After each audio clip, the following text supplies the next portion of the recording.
ThaBoxingvoice.com. You need that fear.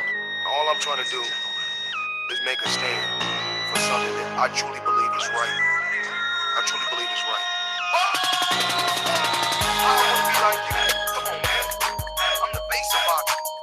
I'm the cash cow. I hold the record for pay-per-view. My drop. I know my drop. I know my situation. I know I'm Welcome back, ladies and gentlemen, to another edition of the Boxing Voice. Today is going to be your Danny Garcia, Samuel Vargas review, plus Keith Thurman was announcing the fight for Spike TV's telecast, and he barged the ring, and some drama definitely erupted. We're going to be talking, obviously, fights from across the pond. We're going to be talking the big heavyweight Luis Ortiz, who took on Malik Scott in Monaco. Also on the undercard of that was Jason Sosa versus Steven Smith, one of the Smith brothers. Also on the undercard of that was Martin Murray versus a 3-day replacement by the name of Luau, who did a very, very good job and got jobbed on the scorecards. Not that he was robbed, but he had a better account of himself than what the judges led us to believe. And also, we're going to get your early picks on Garcia-Thurman. So if this is something that you're interested in, something that you want to partake in, won't you get this number down? 1-425-569-5241. Just press 1 time to get it off your chest, to voice your opinion here on the Voice of People hotline, excuse me. Yeah, and if you want to call internationally, add us on Skype by adding Nestor Gibbs.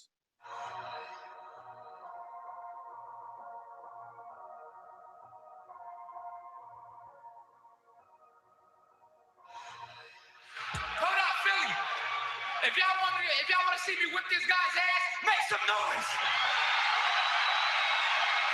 I ain't no easy pickings, boy. All right? Oh, yeah? Prove it, baby. Prove it, baby. You don't want to miss this March 4th, Danny. I'm on my way to the island and I'm probably shit.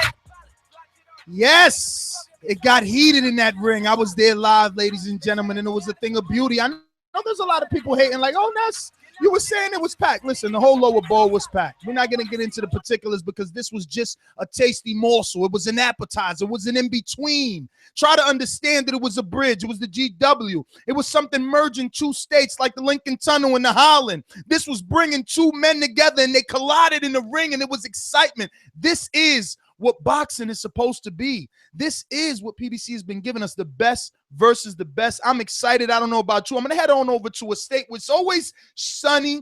It's always nice and hot, so he can't be depressed. He has to be excited. Plus, Keith Thurman is a Floridian, so let's see. Boxing MD, what's going on, brother? I know you want to sit in on this. We're going to head on over to a doctor, the Sunshine State.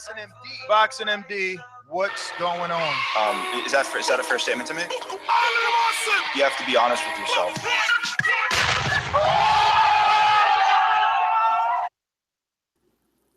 I am in a good mood because we're tired of seeing Danny Garcia eat cherries, and he's finally taking his first real test since fighting Lucas Matisse back in 2013. So I am excited. Not gonna lie. I am, man. Definitely am excited. I love the way that Keith was in the ring, hyping the crowd up, had his hands in the air, gesturing, asking for the crowd to get excited.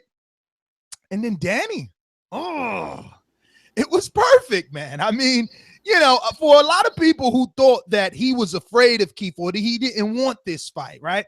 And for everyone that calls him a cherry picker, Keith Thurman said, "You're a cherry picker." He said, "I am, because I picked you." Oh, what a comeback. Come on, you got to respect that comeback, MD.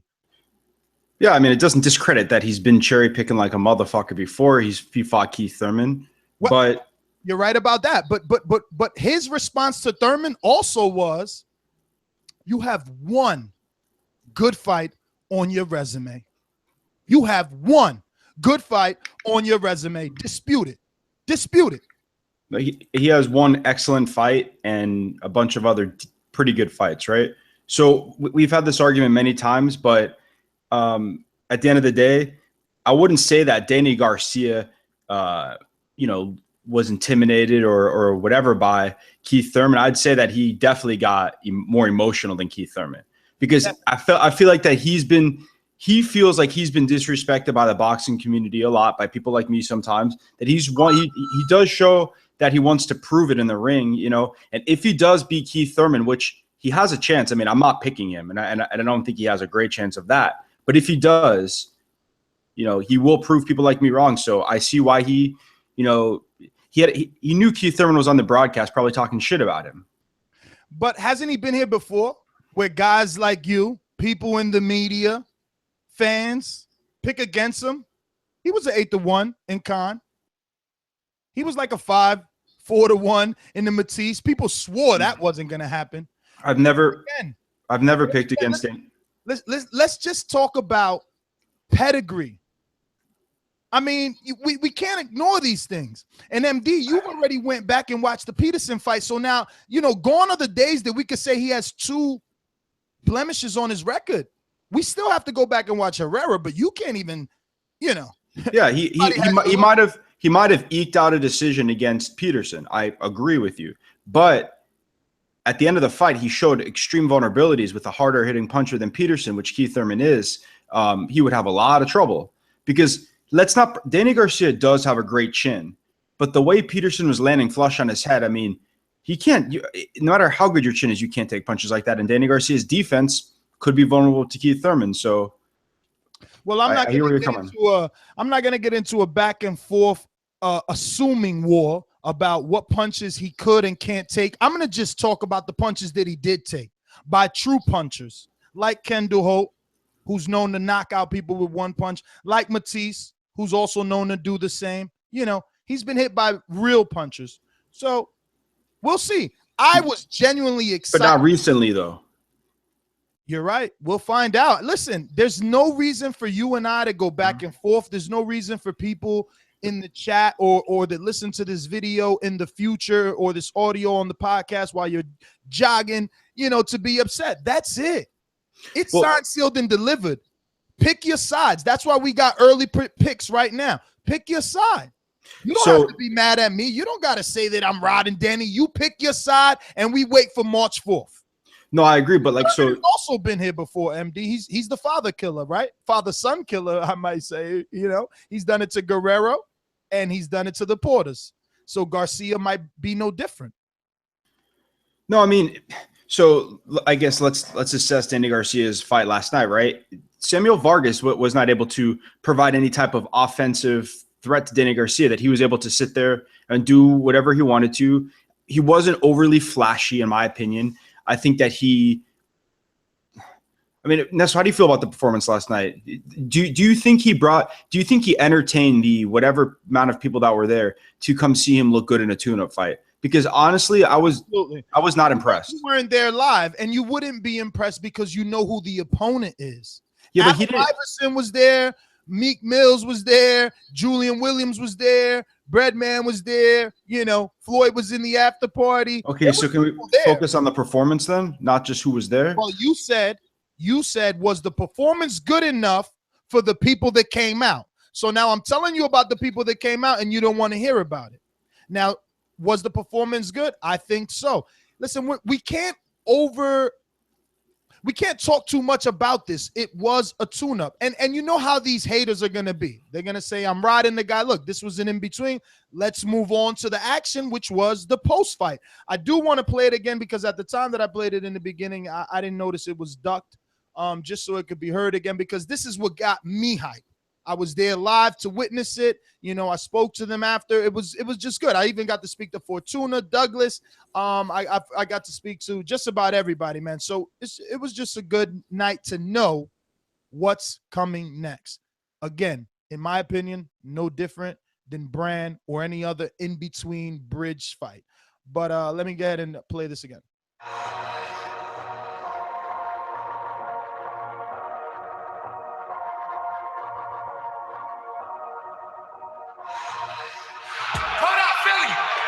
If y'all want to see me whip this guy's ass, make some noise. I ain't no easy pickings, boy. All right? Oh, yeah? Prove it, baby. Prove it, baby. You don't want to This March 4th, Danny, see? I'm on my way to the island and I'm popping shit at. Yo, I just like that Thurman was like, prove it, boy. Prove it, boy. Yo, you call me a boy, we got a fucking problem, bottom line. No. Man. And it's awesome that that Danny Garcia now, right? He seems to have the opponent to bring his personality out, because you rarely see emotion from him like that. Yes, and if you watch that replay, it's all over YouTube, ladies and gentlemen, on the PBC Premier Boxing channel on YouTube. And yo, the veins in his chest, the striations in his chest from the muscle, like he is hyped up. And it's the eyes. If you look at his eyes, he looks. Dude, I loved it. What you see him saying is, I'm gonna fuck you up. He just kept repeating. He was like, you got one good win. I'm gonna fuck you up. I'm gonna fuck. Oh, it was so fucking good. I'm ready for this. I'm super, super excited for this one now. I mean, you could take it two ways. You could take it super confidence, or, sometimes people who get put in situations like that, get emotional to, but I am glad. It's sad that at this point you're still saying it. Think about this, man. They're the same age. They're in the same amateurs. They turned pro the same time, but one is a 2-division. Correct. Yeah, and I feel like Danny Garcia he's had his own path to where he is right now in his boxing career, and I feel like a lot of other guys in the welterweight division, have taken much different paths. So a lot of them, I feel like, don't respect that. So he has a lot of heat from a lot of the boxers, and I think Keith Thurman has the right to feel. I don't even understand the correlation in that, because Danny's path wasn't handed to him, but we need to move on because it's going to get into one of those shows, right? His path wasn't handed to him because he was put in fights where he was the underdog. He made his situation. That's what Angel says by made champions and ones that were given titles. You know what I'm saying? It's different. When you were brought in, it's like Liam Smith, right? He had the belt, but he was brought in to give up that belt. Had he did something where he somehow got the win on Canelo, that was upsetting the odds. Matisse is no Canelo, though. Well, I never said Matisse was Canelo. We're talking Khan and Matisse, right? Both fights, he was the underdog. But again, Thurman is known to do this, right? Like, just because the opening half of this show sounds extremely confident about Danny, we all know that I'm a fucking one-time fan for sure. And I was excited that my boy was up there and that he cannot be ducked. You better not duck me, son. You better not duck me, son. It's over. It's all over TV. It's definitely a fight that's going to happen. All the media is talking about it. So there's no way that this can't happen. But just for shits and giggles, I am going to tell you things that I've seen, like on message boards and things like that. Even DMs people have hit me up with. They're so insecure and not really respecting Garcia the way that they should, that they're saying that he's possibly going to have a hand injury or pull out of the fight. Like, yo, boxing fans are so mean. You know what I mean? Like, yo, we have the fight. Do we really have to go above and beyond now, like to find reasons not to like it? But quickly, how much does it mean that Keith has been here before himself with the father-son duos?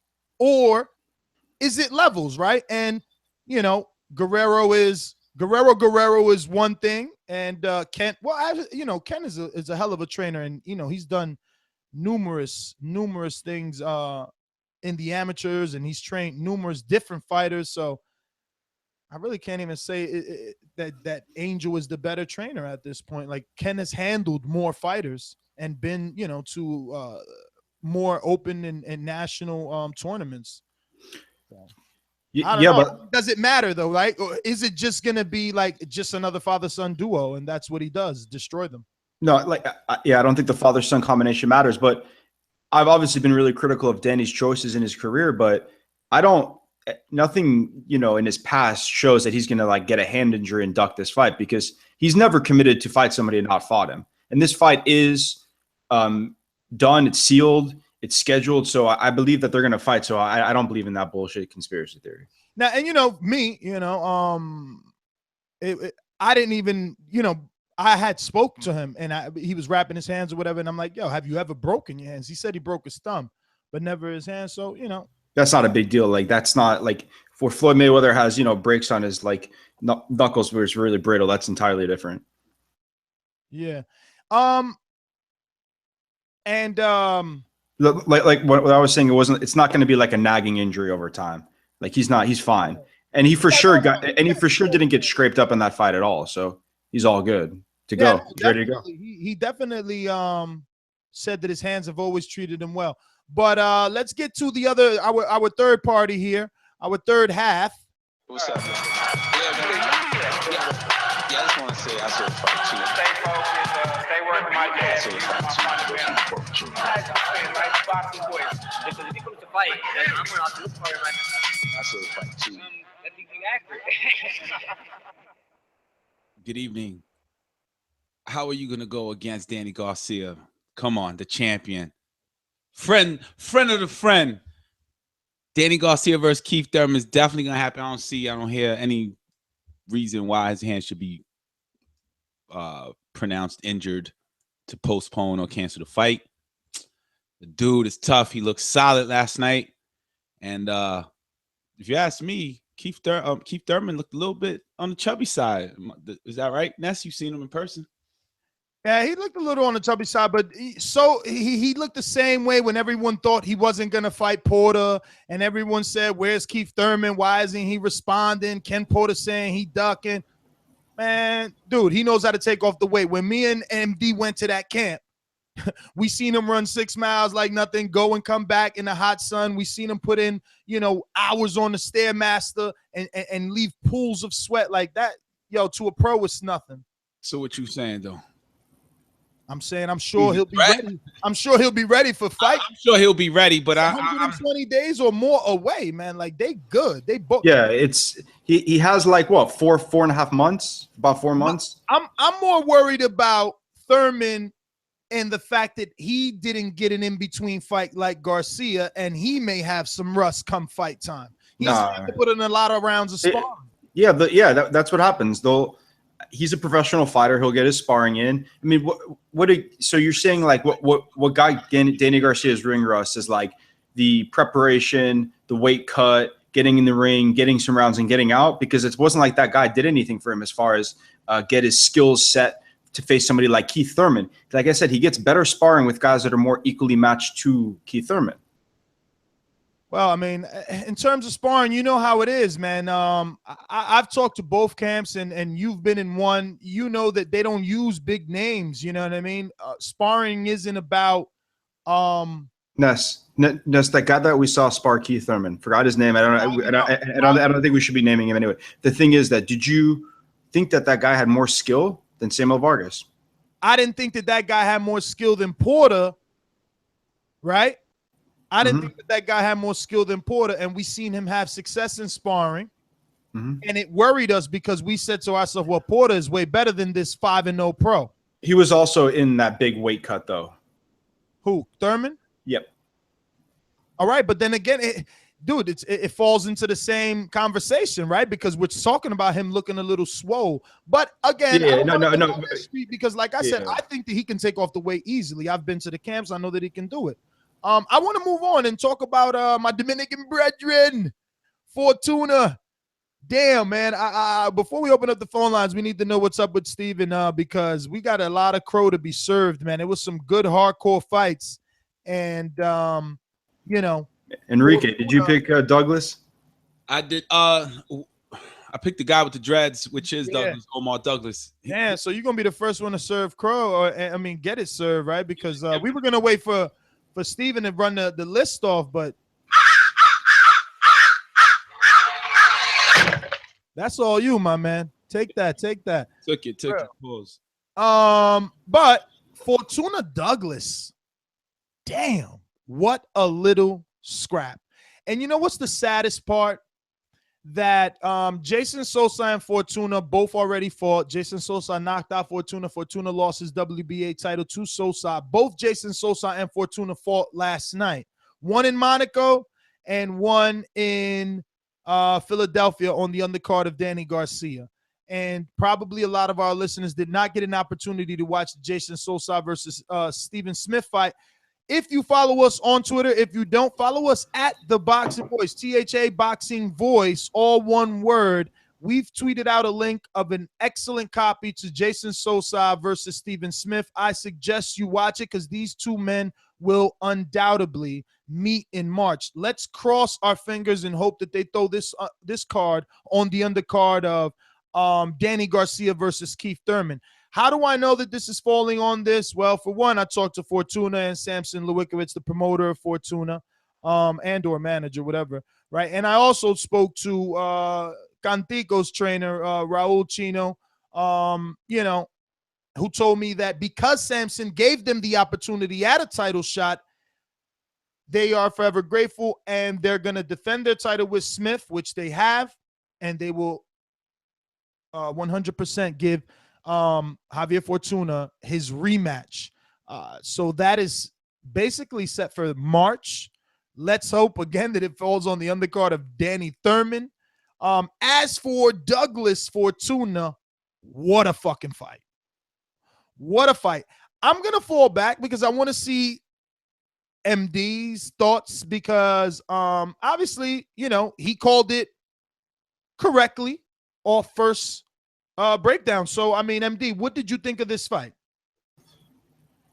I give you credit for, I didn't think Fortuna's chin was that bad that Douglas would be able to drop him, but he did. It's successful in the first round, and he hurt him in the first round to a point that I was worried that Fortuna wouldn't make it out. But he looked exactly how I thought he would look, which is, I said he gets hit a lot. When he's on the defense, he doesn't move his head at all. He just picks his gloves up. And Fortuna, with the hand speed and the power, was able to pepper his face the entire night.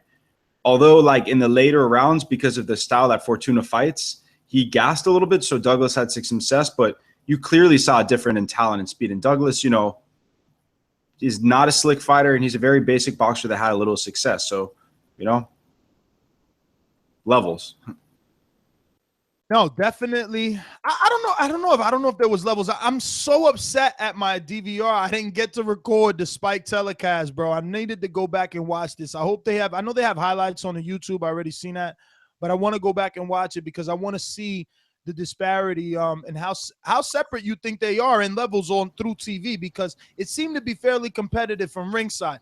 Yeah. Obviously, Fortuna's so good at he gets the person's timing down, then he comes with these shots. A lot of times it's like an up jab from lower. He uses that Sergio Martinez. Man, it was so much influence on him in that time that he spent in Oxnard under Sergio Martinez and Pablo Sacramento. And now he's been training with Hector Bermudez over in Massachusetts for so long, but he still has that Martinez style, and he was catching Douglas, offsetting him. Sometimes he was leading with the right and then dipping out of the corner. Yo, fucking looking excellent. That's what I mean by slick. Now, he did get hit a lot by Douglas. So he was slick, but he needs to be defensively, more alert on his way out and in his attacks, because he got this dude took a dirt nap. I mean, Enrique, did you see this shit? It looked like the Pacquiao fight all over again. I want everybody to go watch this fight. It was a hell of a scrap. And round 12 was probably fucking round of the year. But I'm going to slightly take that back because I am one to say, well, I guess there is skill there, right? Fortuna is definitely a skillful fighter. Here we are saying how slick he is. So I guess the comparisons in fight of the year to this one and Francisco Vargas and what was the other guy? Mura, was it? That's probably nominated this year, going to be one of those. That was last year, I thought. No. He got two. He did it twice, right? It was one time and then another time. This year, he just had another one, I believe. But yeah, I mean, damn, it was just such a good fight. Such a good fight. Douglas, he stood defensively sound too. He had his hands up and he kept coming forward behind the jab. I think that the biggest problem was he couldn't really time Fortuna. Fortuna stays low, very well. And the way that he kind of like swings, right? Like, I don't know how to say that. I mean, I'm using a gesture, man. Maybe you can help me. It's like he stays low, man. He pivots. I don't know if it's a pivot because it's just really his upper body. He kind of bends forward, right? And then swivels from left to right. Kind of like, all right, imagine Mike Tyson. You know, Mike Tyson stood and did it like that, left, right, like a wiper. But Fortuna's more with his head pointed at his opponent. It's more like, you know, like he's leaning forward, Michael Jackson style. Remember that Billy? I'm too old. Let me stop. It's very similar to like what's his name? Joe Calzaghe did a little bit when he moved his head forward. But I mean, although there's Martinez. Actually, I got it. It's actually something that trainers think it's a no-no, where your head or your nose is in front of your lead foot. But that's what Fortuna does. It's not. But and what happens to at least, you know, Sergio at times, obviously, and Sergio had much more power, so he was able to get away with it a little more. But when you rely totally on reflexes with what he's doing, you put your head in a really poorly defensive position where, you know, you could get caught and you get dropped. And Fortuna, you see how he gets dropped when he gets hurt. Not only when he got hurt, but there was a few times where Douglas landed clean on him and his eyes rolled back in the back of his head because he wasn't expecting it. You know what? I'm going to be like a Fortuna. I'm a backer from now on because those were Wolverine-like recoveries. Dude, he went down again. Manny Pacquiao face first. I didn't think he was getting up. It looked like he nosedived into the ring.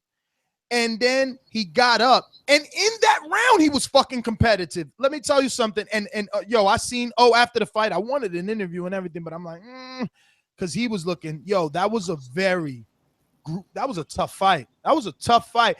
I don't know if last night that was fight of the night, right? Definitely fight of the night. Well, that's fight of the weekend. Well, that's where I'm going. That's only if us hardcores didn't do our job and watch the Jason Sosa Stephen Smith fight, because I think that might have at least an honorable mention, because those two boys went to work too. They definitely had a hell of a fight. And much like the Douglas one, the A side was in the lead, but the B side was definitely competitive as fuck. But yeah, man, anything you guys want to add on that Douglas before we move on to any other across the pond fights? Did you see it, Enrique? Or? I missed it. I saw some highlights of it. I'm actually trying to find it on YouTube because I saw one highlight where Fortuna fell. No, he didn't fall, buddy. That was a fucking it was timed, man. I'm sorry. Damn, the dude with the dreads knocked down the Dominican fighter. Yes, Douglas dropped Fortuna. All right, Fortuna was dropped. So I assumed that he lost. And that was on. So now hearing. Hell no, that's that casual in you. I love it. But this is why we got you on the show. Now hearing that it was a hell of a 12th round and he kept coming back like Wolverine. I'm pretty interested in that. Yo, but keeping it real, I'm glad you brought that back up because the 12th round, I know there's gonna be people like, yeah, Nestor, that's round of the year. Well, keeping it G, it's round of the year to the naked eye because Omar Douglas kept throwing punches. But it was 30 seconds of the year. That's what it was. There was like a 30-second exchange that was ridiculous. Yeah, but he was throwing shots, but was he landing shots? This is why I fucking hate that it didn't record because from ringside, it looked like he was in the fight in terms of momentum, and yes, this is the last round. I'm gonna give it my all in round of the year. And I'm throwing punches, but Fortuna was the one tagging the freak out of him. His hands are much faster in the flurries. He definitely was landing the bigger shots, at least from what I saw. But, you know, Javier Fortuna is an exciting fighter. He really is an exciting fighter. I would always watch him fight. I mean, but listen, styles make fights and opponents make fighters. And Douglas was a fighter who the entire night came forward. So I don't want to hear anyone discredit him. He took more shots than I would like, but he made that fight from beginning to end. What happened was, I said it ringside, I said, fuck, he dropped Fortuna so early, he's going to fall in love with the shot. And all he did, you seen him winging big shots. He wanted to knock out Fortuna instead of winning round by round. And this is why I like boxers. That being said, across the pond, so much took place. Wait, Ness, before you go across the pond, do you know who else moved forward was Jojo Dan against I'm glad you brought it up. Jarrett Hurd, because although Jarrett Hurd obviously wore him down with his obscene, he had to weigh 20, 25 pounds more than him in the ring. It's I don't remember the last time I've seen a fight on TV where two fighters were so differently sized matched. Like, you know what I mean? So he obviously wore him down and knocked him out, but Jojo Dan was coming forward, landing some work against the really larger fighter. He was, but I don't think they had any effect on Jarrett at all. I think that's the reason that Jarrett fought in the manner that he fought. I'm not making any excuses for him because I have no knowledge of Jarrett besides, learning things here and there through our good friend Juan Marshall from Boxing in the Beltway out in the DMV area. And, watching this guy's young career on Keystone Boxing and things like that. Watching him live for the first time yesterday versus Jojo Dan, a guy that I know very well. I watched both Jojo Dans over in Turkey versus Selçuk Aydin, who ultimately gave Robert Guerrero shine in the welterweight division. Selçuk Aydin was undefeated at the time that Jojo Dan and him met the first time. Jojo Dan actually won that fight in Turkey and was robbed. He came back for the rematch and lost. We also know him when he beat Kevin Bizier, who somehow got a eliminator shot versus Kell Brook even after he lost to Jojo Dan. And then Kell Brook somehow managed to even defend that very same title in which he was an eliminator with Bizier versus Jojo Dan. And Jojo Dan has faced Rafael Jaskowicz one time after his loss to Kell Brook, which is a European journeyman, kind of their version of Chop Chop Corley, but I don't know if this guy's even as this guy's I don't know if he's as has as many accolades as Chop Chop Corley, because Chop Chop Corley has gotten some upsets over the years. Now, at first I was upset about this. I didn't understand why was a welterweight in Jojo Dan taking on this, prospect of the month for PBC, this young junior middleweight that they were hyping up so much. So I'm like, so they're putting him in there with a welterweight to make sure he gets a knockout. But he's had two opponent changes, just like Martin Murray, and Jojo Dan was a 3-week opponent change in which he had to, no sparring for a southpaw. So then I started to understand. You're talking about Jarrett Hurd had no sparring for a southpaw? Yeah, because Jojo Dan was a late replacement. So then now we can understand why he looked so odd versus someone he couldn't prepare for. But he's a 19-0 pro. At this point, you have to be prepared for everything. Your camp should be able to get you whatever they need to get you at a drop of a dime because you're a professional. But ultimately, the most important thing is that he got the win. Yes, maybe he didn't look as good as MD would like, but he did get the win. We will continue to see more of him. And ultimately, he got the stoppage, 2 rounds more than Kell Brook? Yeah, I mean, you saw signs, flashes of him being a good fighter with his power and hand speed and some of his movement, but all he did was sit there and let Jojo Dan come forward, land some punches, and since there was such a size and power difference, he just was waiting his time to finally leave some punches off. But while Jojo Dan was punching him, he looked uncomfortable. It was not like an easy win for him. I understand that, but I think he used his size to his advantage, not his boxing skills, to win in that fight. It's I forgot I have to consistently remind you guys that we need you to hit the thumbs up. Like I see 3 times the amount of people watching and not the thumbs up equating. And while I'm reminding you, let's not forget that the days are counting down. We're all going to be in Las Vegas.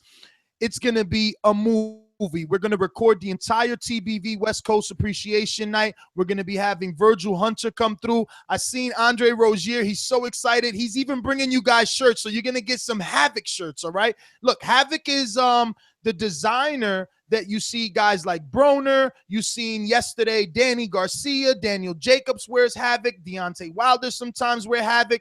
So he's going to be even bringing some shirts for you guys. Peter Quillen obviously is also coming. Willie Monroe Jr. is also coming. Mario Barrios and his father, Martin Barrios, are also coming. Make sure you head on over to ThaBoxingVoice.com. At the type, you'll see a little tag that says Boxing Voice Appreciation Night. It's going to direct you to PayPal, and what you do there is you put the name of the person who is going to come. This is VIP only. Everyone's done it. Speaking of people that's going to be there, Canadian Jose is going to be there. Obviously, my co-host Enrique. We in the house. We got a pool table. We got a swimming pool. We have ping pong tables. We have televisions all over the place. And we're going to have those fighters. Willie Monroe, like you said, Ness. Outside of that, we also going to have Bruce, who's going to be coming through with his IBF title, presenting it to everyone, who he'll be putting it on the line the very next day. We'll all be going to the fighters, Mel. I'm going to give my belts to Jose. He's also giving his belt. Who has to show up with his, or he lost by disqualification? By disqualification is true. Also, what else do we got? We got JP from Long Beach, long-time caller. He's coming in. That is confirmed. He's bought in his ticket. Santiago, long-term caller, 323. He's coming in. Info Joe will be there. I said Jose from Canada, right? I mean, just so many people. Oh, man, I met Carlos Grundy yesterday for the first time. I've been seeing him. He's been a donator on PayPal even before Patreon started, and I met him for the first time. He and his wife, they're also going to be there, and I didn't even know. Dude, Carlos, yo, you see? This is why, MD, you better watch what you say, all right? Call me now. Remember, that number is 1-425-569-5241. Press 1 if you want to speak to the host. We will be opening up the phone lines once we review all the fights. But yeah, MD, Carlos Grundy is close as hell with the Danny Garcia camp. And he's actually coming to the TBV party with his wife, and Matt, who's always in the corner, the big ball guy in the corner. So that's crazy. So obviously, now even Matt from the Camp DSGs will be there. So it's just going to be a great night. We're going to have food. We're going to have drinks. And we definitely hope you guys support and come out. War Tape sponsored the event. Everlast also sponsored the event. So we'll be having a couple of Everlast goodie bags to give you. WBC raffle. Sorry to interrupt you. I just want to bring that highlight up. No, absolutely. We're going to be doing 2 WBC title auction belts. We're going to be auctioning 2 WBC belts off. And the bags that you're getting from Everlast aren't like plastic bags or paper bags. They're actually Everlast bags. Bags you can use.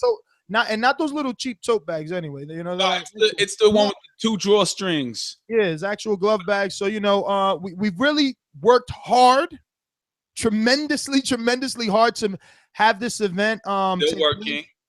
Still working tremendously hard. Menus together. I know. I land Wednesday, and there's still tremendous amount of work to put in.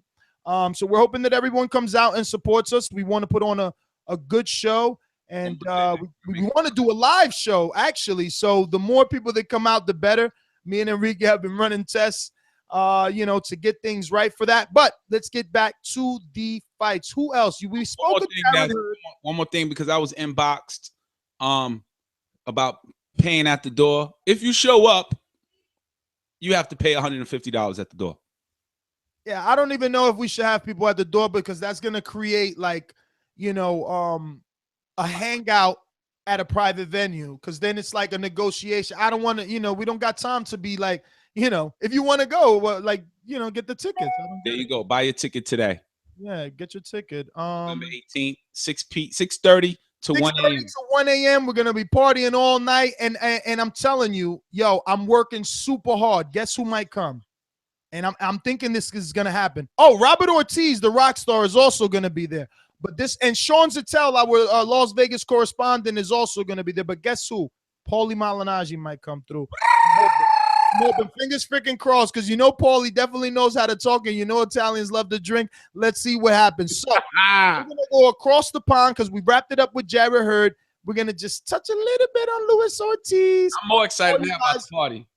Yeah, I am. I'm more excited about the party too. We need to do a party show, because I get to Vegas Wednesday, so we actually got to do something between here and Tuesday, just to talk about the party, all about the party, right? So Luis Ortiz, he pitched the shutout versus Malik Scott. Nothing to talk about, nothing to brag about. And he ruined his undefeated streak. MD, your thoughts on the performance of Luis Ortiz? Knockout streak, you mean?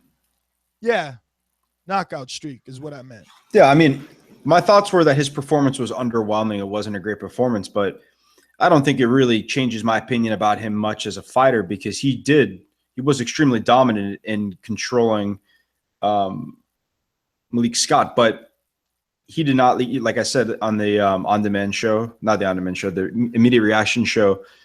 Maybe some people who think that he was the best heavyweight on earth by far have kind of, seen reality, but he still would give anybody in the top 5 a great fight. So, not an exciting fight, but I don't change my opinion about him. Not exposed. It was a sloppy fight, if you ask me. It was a lot of wild punching and just wild punching. I was expecting a knockout. Malik Scott didn't look like he wanted to fight. And he crawled most of the fight, right? So I didn't enjoy that fight, actually. It wasn't an enjoyable fight, no. But HBO, it's hard watching a fight that's shitty, and then when the broadcast itself is shitting on it. It makes it, ultra negative because... Well, were they really shitting on it or looking for ways to defend it? At the end of the fight, for about 8 or 9 rounds, where they were being really hard on the fight, which... they had the right to, but, aesthetically, it's already bad enough hearing it than hearing the company guys bitch about their own fighters, right? So they kind of were justifying some of the things at the end of the fight, but I don't know. It was a shitty broadcast overall between the fight and the commentary. Check it, man. Let's not even talk about their broadcast because all they were doing was broadcasting from New York City, Monaco, where, this fight was taking place. And it really wasn't theirs. They're just invested in Luis Ortiz, and they can have him. We're done talking about him. We're going to talk about some of the undercard fights like Jason Sosa, and we cannot forget the McDonald fight. Or McDonald. Yeah, McDonald. Not Donald, like Ronald McDonald. Donald. Yeah, McDowell. Oh, it's Dowell? I got to look that up, but I think it's... I don't know. I know it's N-N-E-L-L. So I thought it was Donald. The point is, that boy took a lot of right hands. I don't know. People running around here talking that robbery. I don't know if it's a robbery. Unless my listeners are invested in that fight enough to have me go back and watch it, and you might have to even be Patreon. You might have to ask for that via Patreon for me to go back and watch that McDonald fight. Plus, I'm not going to rag on him, right? Because he fought Kometa last year or 2 times this year. I mean, he's had a lot of fights, this kid. He's staying busy, too. And I believe he has more than 1 title, right? He's active. I'm not going to knock on him. And I didn't know Solis. I was told that he was good as hell because of the win that he has over, I think it's Yanaka or something like that. Not quite sure. The point is, the better fight, the more clear victory was the Jason Sosa fight versus Stephen Smith, one of the Smith brothers. Man, right out the bat, Jason Sosa took clean control in the first 3 to 4 opening rounds. In the second, he really put hands on Stephen Smith, cut him up, but before the cut, he even dropped him. They said that he stepped on him, but that left hook landed twice. He even got away with one that when Stephen Smith was already on the floor. But Sosa, in my opinion, I don't know if he fought hard and maybe you guys could correct me if I'm wrong. Did he tire? Because the ease in which he had in the opening half of the fight, it didn't seem to be there towards the second half. He was still controlling it, but Stephen Smith started to have a lot of success, especially with the right hand. I mean, the swelling on the eye of Sosa, which was the right eye was it was by the last round, the eye was barely almost shut. You know what I'm saying? And I think he gave away that last round. He could have did a little more. I think Smith really fought hard, but Sosa is just such a heavy-handed puncher. Always throwing too. It's so funny, man. I hope you guys get to watch this fight, right? Like, he's no Pacquiao, but the way that Pacquiao cuts distance and throws punches in between paces, Sosa does the same, nowhere near the level of speed of Pacquiao, obviously, and I'm not trying to compare them, just giving you a visual verbally. But man, Sosa just so impressive, but you can't take anything away from Smith. I don't know where Smith goes from here, though, because this is like his third opportunity at a title shot. He lost versus Lee Selsby, and now Sosa. And who was the last guy? He's also another known guy, so it's not a knock on him. Pedraza, right? Look, he lost to Pedraza. So it's not a knock on him, but it seems he seems to be Victor Ortiz, right? Like he can't beat that. He can't get past that B-level fighter or be more than that C-level fighter. He cannot be more than that C-level. But and those words don't really interpret what took place, because he fought hard and he was in shape, man. He was in hella shape. He fought hard. The blood didn't affect him either because the cut was on the upper outer, but there was a lot of blood, it was a lot of blood. So Casual, you didn't get to see Cantito, right? That's crazy too. Because, no, is it Canito? Yes, Canito. He's Puerto Rican. No, yo no vi a Canito, mano. Damn, that's crazy. Yo, listen, this is a jam-packed division, all right, guys? And with this win, Canito made himself number one in that division over everyone. And there's some pretty big players in there. Like we were talking about Fighter of the Year, Francisco Vargas. He's in that. If Canito doesn't give Fortuna a rematch, which I highly doubt he doesn't, unless Golden Boy wants to unify, they can offer Francisco Vargas, Jason Sosa unification on HBO, and that will be a big fight. That's that division. This kid's in a very sexy division, or a division that's starting to get sexy because we're familiar with those names. You know what I mean? Quickly, I'll just run down that division and the names in it, just so you can get a visual of the matchups that could take place. Jason Sosa, Jezreel Corrales, Francisco Vargas, who like I said, is a Fighter of the Year and was in the Fight of the Year last year. Jose Pedraza, Vasil Lomachenko, Nicholas Walters, Miguel Roman, Orlando Salido, and Takeishi Uchiyama, who's actually going to be fighting. Who is this guy fighting? He's going to be fighting. Jezreel Corrales, December 31st. So let's see what happens, because if Uchiyama beats him, he will become Jason Sosa's mandatory. And then we'll have to see if, Sosa Fortuna happens, what happens, right? But look, that division is jam-packed. And somehow, Sosa put himself on top. I believe Walters already got out of this division, though. He's no, this is actually, this is all the same thing, right? Yeah, because the super fight for Sosa, he always said that the Lomachenko would be the super fight. So yeah, this is a pretty good division. And Johnny Gonzalez is also in it. Claudio Moreto, the Dominican dude that got all the knockouts, he's in it.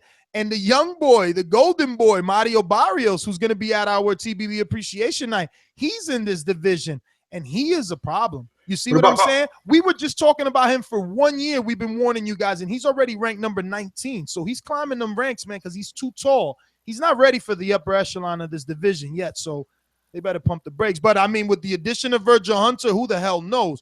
I would definitely feed him a Johnny Gonzalez right now. But Gonzalez has that power punch. Remember what he did to Abner Mares? What weight division is Diego De La Hoya? I don't know, man. Look it up. I don't know. The producer, I don't know. He hasn't even hit me up. He's taking a day off. It might be his girl's birthday. I have no clues what's going on. Let me see here. What else do we got on the docket? All right, so I guess we have to touch on the McDowell fight a little bit, or McDonald fight a little bit. I like the early picks for Thurman Garcia. Did we do that already? Of course not. It's the last box. Oh, okay. I thought we were done with the Luis Ortiz and the pond. Well, no, it's across the pond, right? And the Solis McDonald fight is one that we should at least mention, because it was a hell of a fight for sure. I'm just not sure that it was a robbery. I like the way that McDonald boxed, but I I just wasn't happy with those overhand rights he was getting caught with. And I won't lie, Solis was the aggressor. He was coming forward all night, and he had the timing. I mean, I guess I can't argue if you thought it was a robbery, because it depends on your style of judging, you know. Solis was coming forward, and he was countering McDonald's jab over the top with the right hand, and he was the shorter man. I didn't expect that at all. Like, he was strong, that little dude. I think he's Colombian or some shit. Let me double check that.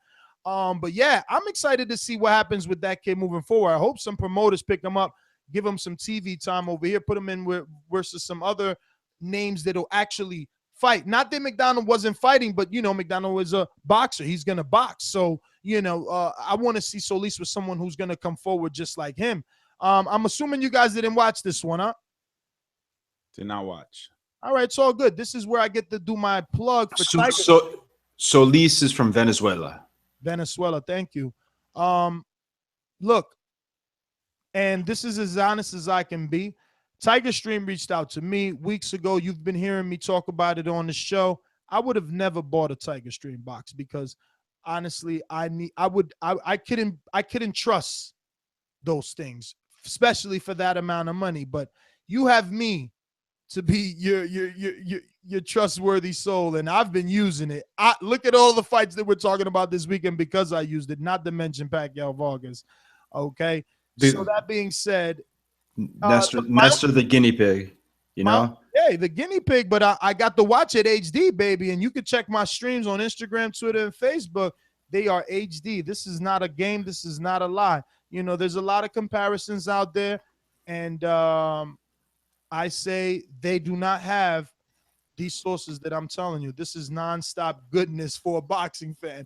Not to mention you get every other movie out there. So that being said, if you want to pick one of those up, head on over to www.tigerstream.tv. I think it's .com/ThaBoxingVoice. I kind of messed that up. But anyway, the promo code is ThaBoxingVoice to save $75. If you want to get it, don't get it. Okay? Don't get it because I'm not selling it. Don't get it. I got it.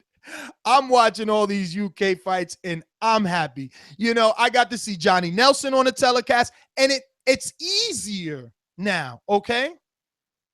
It's easier. All you UK guys are actually going to love me now. You know what I'm saying? Hit that thumbs up button. I got to see more of Monaco because of all the buildup. I'm even watching the Box Nation. Fucking Steve Bunce has a show. He's got Enzo McAnally there, Johnny Nelson there, David. I mean, he's got what we need. We need TBV to have what Steve Bunce has. One day, let's just cross our fingers. One day we'll get it. But yeah, I'm definitely in the money with this. You know what I mean? I'm watching all things without any issues. And it's official. But remember, hit that thumbs up button if you're enjoying the content. We're about to go to our last topic, which is early picks for Garcia-Thurman, based off the buildup, based off their resumes, based off your opinion of them as a fighter. We want to know your picks prematurely, obviously. The fight is not happening till March 4th.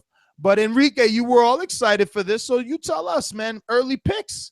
Who you leaning towards? I mean, again, I treat boxers like, you know, baseball fans treat their team, you know, praise their team. Whoever's fighting, whoever, I pick a side. And I would just say I would be in my head.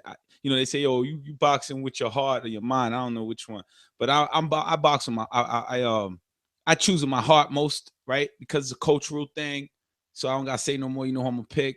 It's also, you know, who you like better when they are facing each other. I'm not saying I like Keith Thurman less because I like Keith Thurman, but I'm gonna go with Danny Garcia early, because as we know, Keith Thurman has not fought a power hitter, right? A guy who hits hard, and when he did, he adjusted, but it was Luis Collazo. So now let's see the adjustment made when it's Danny Garcia. Danny Garcia also can take a punch.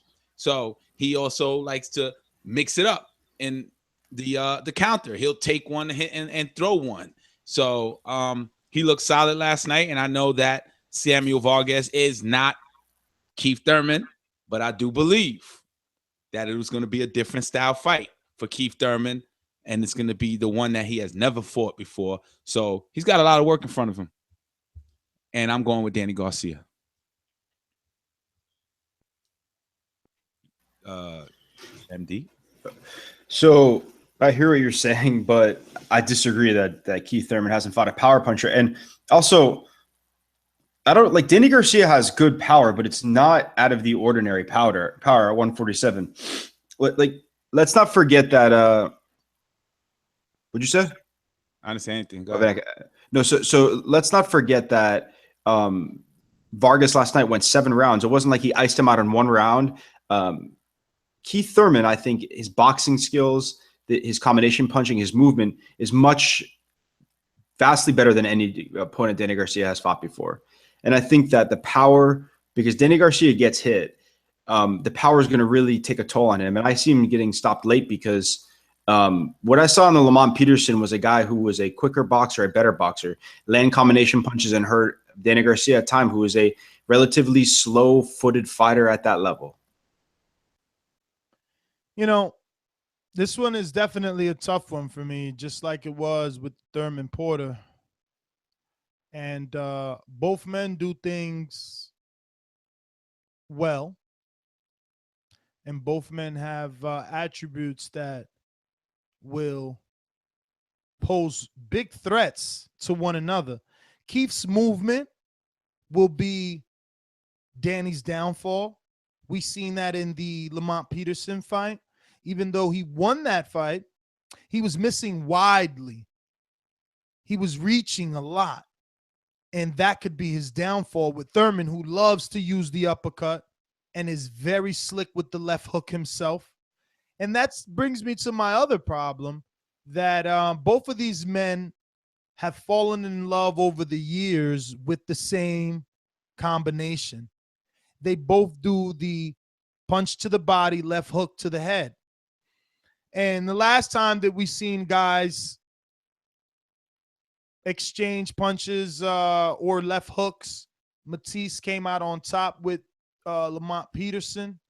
So it boils down to who has the better power. And off first take, you might think that Thurman does, right? Because he's been knocking out legitimate welterweights.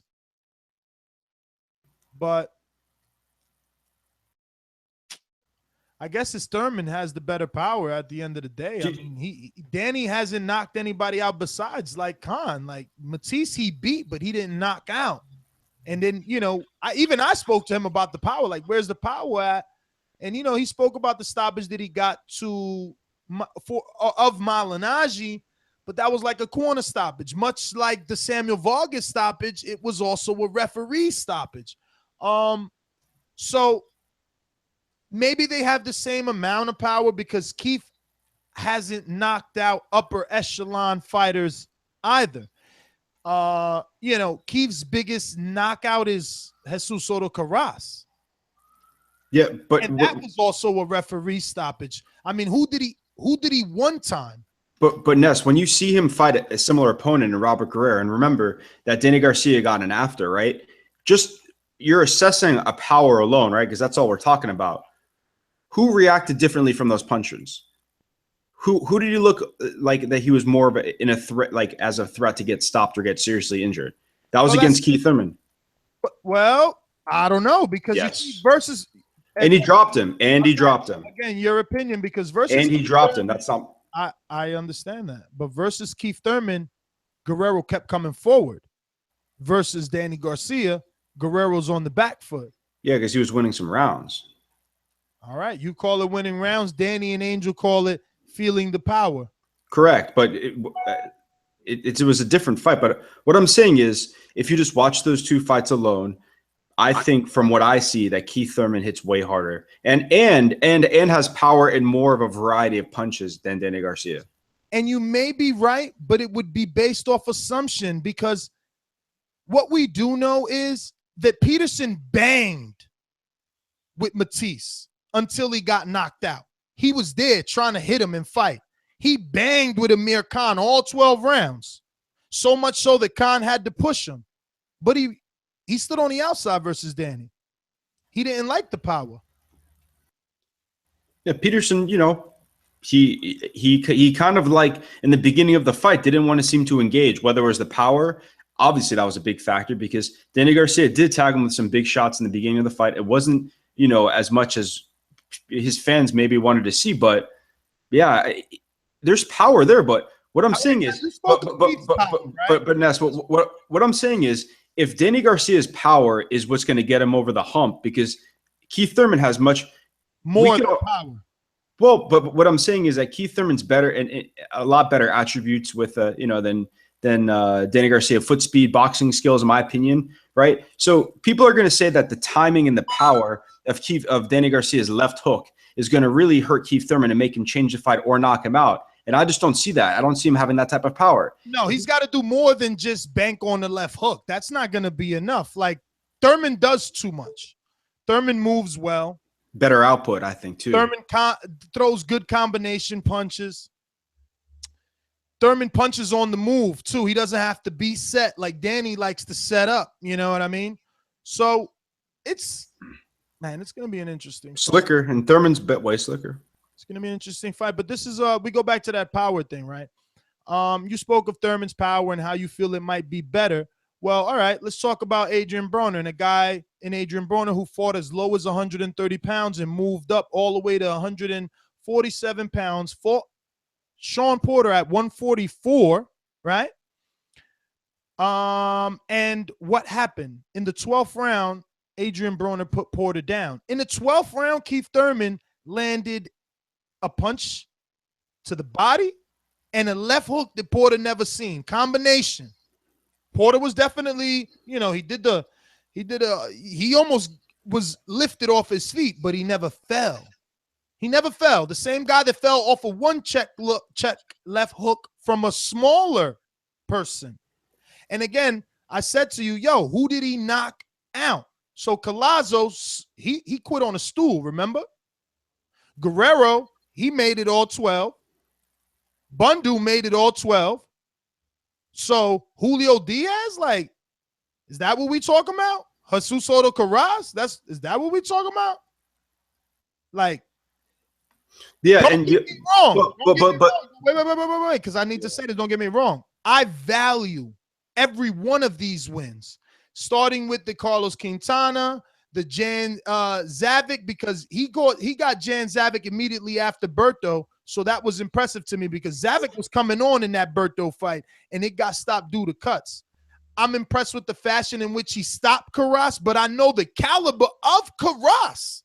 I'm impressed with the fashion in which he stopped Julio Diaz, but I know that Julio Diaz is a dude that moved up to 147. He didn't start his career at 147. Plus, that dude had fucking 50-something fights. You know what I'm saying? It's not like Julio Diaz is the age of Keith Thurman. You know what I'm saying? And again, I value all these wins. They all give him something. But this resume compared to the other resume, one guy has world-class experience. One guy has unification experience. One guy has more title defenses. And one guy has more opportunities and times under the big lights. I'm going with what's been proven. First pick. I still got to hit both gyms. I'm keeping it real. I'm a gym rat. I'm a gym rat. You see that? Especially if they open the door to me, I'm in there. Cantico opened the door to me. I was in there, and I told you I was picking him over Steven Smith. I'm a gym rat. They let me in. I'm in there. So right now, my pick is on Danny because I was just in there, and I see how serious he is, and I see what he's doing. But I still got to go see Thurman. I still got to go see Thurman. So we have our picks. It's time to open up these phone lines. 1-425-569-5241. We're looking for your early picks on Garcia versus Thurman, but we're going down the line. Let us know your thoughts on Danny Garcia and Samuel Vargas last night, his last cherry, and obviously all the undercard fights that you watched on that. Let us know about Keith Thurman storming the ring and Garcia and Thurman getting right up in each other's face. Curses flying, spit flying. It was lovely. And talk to us about Fortuna, who got dropped, was able to come up off the floor and come back and win a very exciting fight. Luis Ortiz, who remains on the winning streak and ruined his knockout streak with a very unwilling to engage Malik Scott. Talk to us about, obviously, Jason Sosa with Stephen Smith in the big win over there in Monaco. His first defense, ladies and gentlemen. That's his first defense. Like, you know, we got to emphasize all that Stephen Smith is doing. He's like a young little road warrior, right? People may not be like, I said Stephen Smith, excuse me. Jason Sosa, Cantito, right? Canito. The reason I'm like impressed is, first of all, he only had 3 amateur fights. 3 amateur fights. Secondly, he continues to go on the road. You know what I mean? Look at him now. He went to the UK. Now he's over in Monaco. I mean, he's doing his thing. I really like this guy earning his stripes the hard way. You know, some might say he got a gift draw to Walters, but he obviously will learn from it. So definitely talk to us about that. If you thought that the Solis McDonald fight was a robbery, well, let us know your thoughts, man. Looks like our producer's here. And, you know, they always say, or not they, but only one guy, he always says that, you know, there really just isn't a show without Info Joe. So that might be true. Mr. Info Joe. Tell the truth, Joe. Tell the truth. This portion of the show we call In the Mr. Know, Info Joe. presented by my Tell the brother. truth, Joe. Tell the truth. Hello. What's up? Yo, what's up, Boxing Voice fam? Hit those thumbs up, become a Patreon. You're listening to the #1 podcast in the world, The Boxing Voice. And if you can't come out to the party in Vegas, hey, let me burn this. What's up, MD? What up, Enrique? What's up, brother? Talk about You're breaking up, but I can't wait to see you again. Can you hear me now? A little bit. Hello? You're getting together. Okay. Fortuna versus Vargas was a good, exciting time zone. When Fortuna would box, punch, he was doing good, but when he was stopping trade, you seen Douglas was the stronger puncher, but Douglas walked Fortuna with no jab and got a kick in the last round. No crow for me on that. Also picked Hurd. Hurd is not ready for the big dogs yet. I cannot see him beating anybody. The top 5 at 154. Put him in there with Lubin next. Ooh, that's the fight they're talking about? Fight. Huh? Is that the fight that's talked about? Erickson Lubin versus Swift Jarrett Hurd? No, that's just the fight I want to see next. Oh, okay. I thought that's something that's on the air right now. Broadcast through. What I seen last night from Danny, it just reinforced my belief that the father-son killer is going to kick Danny's ass. Thurman does everything better overall. Better boxer, faster, better footwork, power, angles, and most of all, he's smarter. And next, you forgot about Diego Chavez. That was a good stoppage, and I would pick Diego Chavez to beat Danny as well. Now, one more thing. I never want to see Malik Scott ever again over that ref. I never see judge fire him off the canvas. That's my call. I can't wait to see y'all in Vegas. Peace out, Boxing Voice. Info Joe, ain't no party. I hope you know how to play pool or ping pong. Info Joe, man. Sir, I'm attacked all of y'all. And I am glad you brought that up about the referee helping up Malik Scott. He literally like held his hand, grabbed his glove, and goes, "Come up!" Like lifted him up. It was. But what about that one time where he extended his hands to the ref, like "Help me up"? I mean, Malik Scott is a fucking disgrace, man. It's like he shouldered him and lifted him up in that fight, and then didn't he stop the count? I mean, that was one of the worst referees I've ever seen. His ring walk was real tough. I was like, damn, this is gonna be a great ass fight.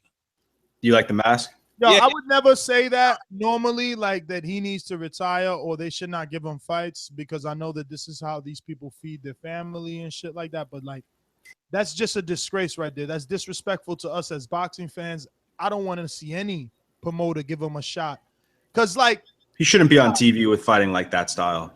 Shouldn't Think be about it. unseasoned. Any other time, like if he would have did this before this fight and then they give him a shot versus Ortiz, we'd be like, yes, Ortiz is going to kill him for that last time where he was acting like, yeah, but Ortiz didn't even kill him this time, so no one's going to kill him. We just need to not let him get back on air no more.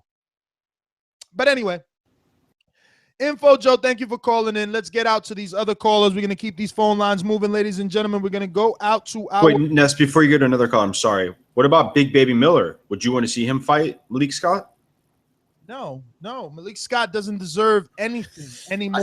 I like, as bad as Malik Scott looked against Ortiz, he still is one of the best fighters in the heavyweight division. I still think that would be a good fight for someone like Baby Miller, just because that's his best opponent by far. Fight, something to have on his resume, yes, but we listen. If Ortiz can't produce excitement with Malik Scott, how could we know that Miller will when Ortiz has the more of an extensive amateur background? He should know what to do. That's why I was disgusted with Ortiz as well. Like, you got all these amateur fights. You're fucking Cuban and you don't know how to beat Malik Scott?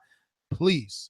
Let's get to some calls. We're going to open up this international magic carpet phone line over here, and we're going to go to the one, the only, Stu. No, as he said, it's Steve. Short for Steve. What's happening, Nestor? Can you hear me? Loud and clear. Yeah, I didn't catch the American card, the Garcia card over here. We didn't get it on Box Nation this week, which was a bit disappointing. But it was nice to see a bit of drama and the fight building up a little bit, wasn't it? I think at the end there, my early picks with Thurman.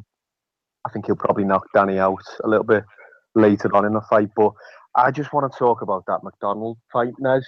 Did you honestly not think it was a robbery? Because there's a mini outcry over here over that result. You know, it was funny because watching the rest of the telecast, you know, you got Tony Bellew, and you got David Caldwell, who's the trainer of McDonald and many people. How the fuck you tell me, you're from over there. How is this guy David Caldwell? He's probably my age. How does he train everyone? Well, he used to be a promoter. He was a small old promoter. I think he's gradually got into the training. I think he took that route. But yeah, like everybody, the commentary, the pundits, everybody had McDonald losing. And I just think it's getting a little bit too much how much home cooking's going on with the matchroom fighters. I know that was in Monaco last night, but Eddie just seems to, I don't know if it's coincidental or what the score is with it, but I know judging is subjective, but it always seems that the matchroom fighters, no matter what the style is, they're always on the right side of a close decision or a controversial decision, always. Well, Smith wasn't, right? Because, Smith fought a valiant fight, so that could have easily been robbed from Jason Sosa. Yeah, I mean, for me, Smith was closer than McDonald was. I had it 117, 110 to Solis.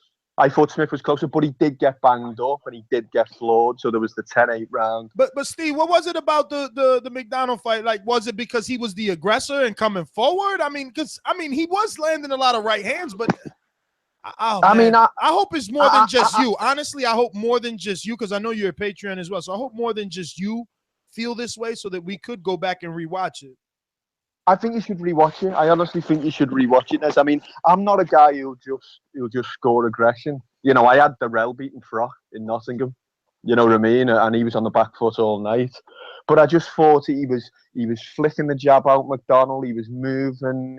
He wasn't really doing anything on the back foot, and he was getting caught with all the sharper work. All the counters were coming from Solis when McDonald was coming forward as well. I just think it was so clear cut, and it's I'm not implying that there's brown envelopes going on or Eddie's paying judges or anything like that, but I got a feeling these judges are thinking, if I go against a matchroom fighter, I might not get an invitation back here to a matchroom card. You know what I'm saying? Yeah. I don't know. Like you've got Ricky Baines, you've got Rocky Field, and recently Bellew's had a couple. I've never known a matchroom fighter to be on the wrong end of a close decision or a controversial decision. I've never known it to happen in all the years watching UK boxing. Steve, man, thanks for calling in. You know, Smart matchmaking. I'm just kidding. maybe the thing is this, right? Like, I don't know, man. I guess hopefully, like I said, hopefully more people felt that way, and I'll go back and I mean, do you know, like over here, like I don't have enough matchroom fights to really, you know, address that point, because I hear where he's coming from. I don't. More concerned about the Solis robbery is what he saw. I'm like, you know, as far as matchroom fighters getting the you know, look. That's obvious, right? Think about this. Here's some. It's the sport of boxing. We know there's favoritism in scoring. It's yeah, you know. But there's favoritism in everything with promoters too. Think about like Bob Arum and all his fighters, Zuldo, Valdez, Pacquiao. Just about everybody that he has a WBO title. Crawford, that's top rank. They're close with that sanctioning body. But does Pacquiao? I guess you could say in the Marquez fight, but has Pacquiao really gotten like bullshit cards? I don't really remember that, in my opinion. But again, I'm not saying scoring. I'm just showing the clear-cut favoritism. Oh, of course. I mean, the bigger your name is, the more the more of a favorite you're going to be for a belt organization, because all these organizations get a percentage split of the purse. The name is it? It's about the promoter in this case, is what I'm saying. Like, okay. Promoter has all the WBO. Okay. You know, and actually, again, I'm learning so much from the Tiger Stream. I'm starting to see the difference in UK and Liverpool and all that. I didn't even know that the Smith brothers were from Liverpool. You know what I mean? I'm learning that stuff. So you guys are gonna slowly take the foot off my freaking neck. Bunch of weird. Did you mean London and then Liverpool? Yeah, whatever. You know, I'm starting to realize that they're different parts. So you're able to visualize the map of. No, not yet. Not yet. You know, I'm horrible with the Atlas. I'm not going to go that far. You know what I mean? Right now, I think I'm doing more than enough. I'm even watching Steve Bunce, which I don't mind. Yeah, the key is just look at the map once, put a few cities there, and then fill in the blanks. You'll be able to visualize that. Maybe one day I'll have my girl get me an Atlas, and we'll just put little thumbtacks with little flags and put the UK there and New Zealand for Joey. And for one of my favorite callers, Blackface. Talk to me, Blackface. What's going on, brother? Did you catch the fights? Yeah, respect to everyone listening in the past, present, or future. It's currently 1:18 in the AM over here in England. Yeah, just the only fight that I watched this morning was the Danny Garcia versus his Cherry.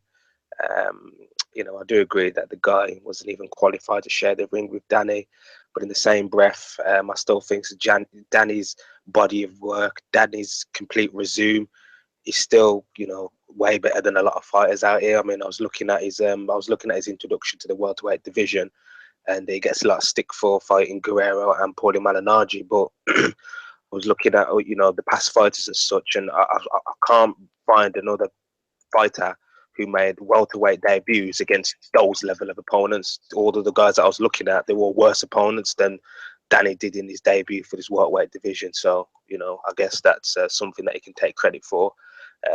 In other people's, people say, you know, he picked a Cherry. I was looking at, you know, going back doing research as well. In other people's 33rd fights, this was Danny's 33rd fight. Canelo win his 33rd fight, fought a guy called Jose Cotto. Mayweather fought a guy called Henry Brussels.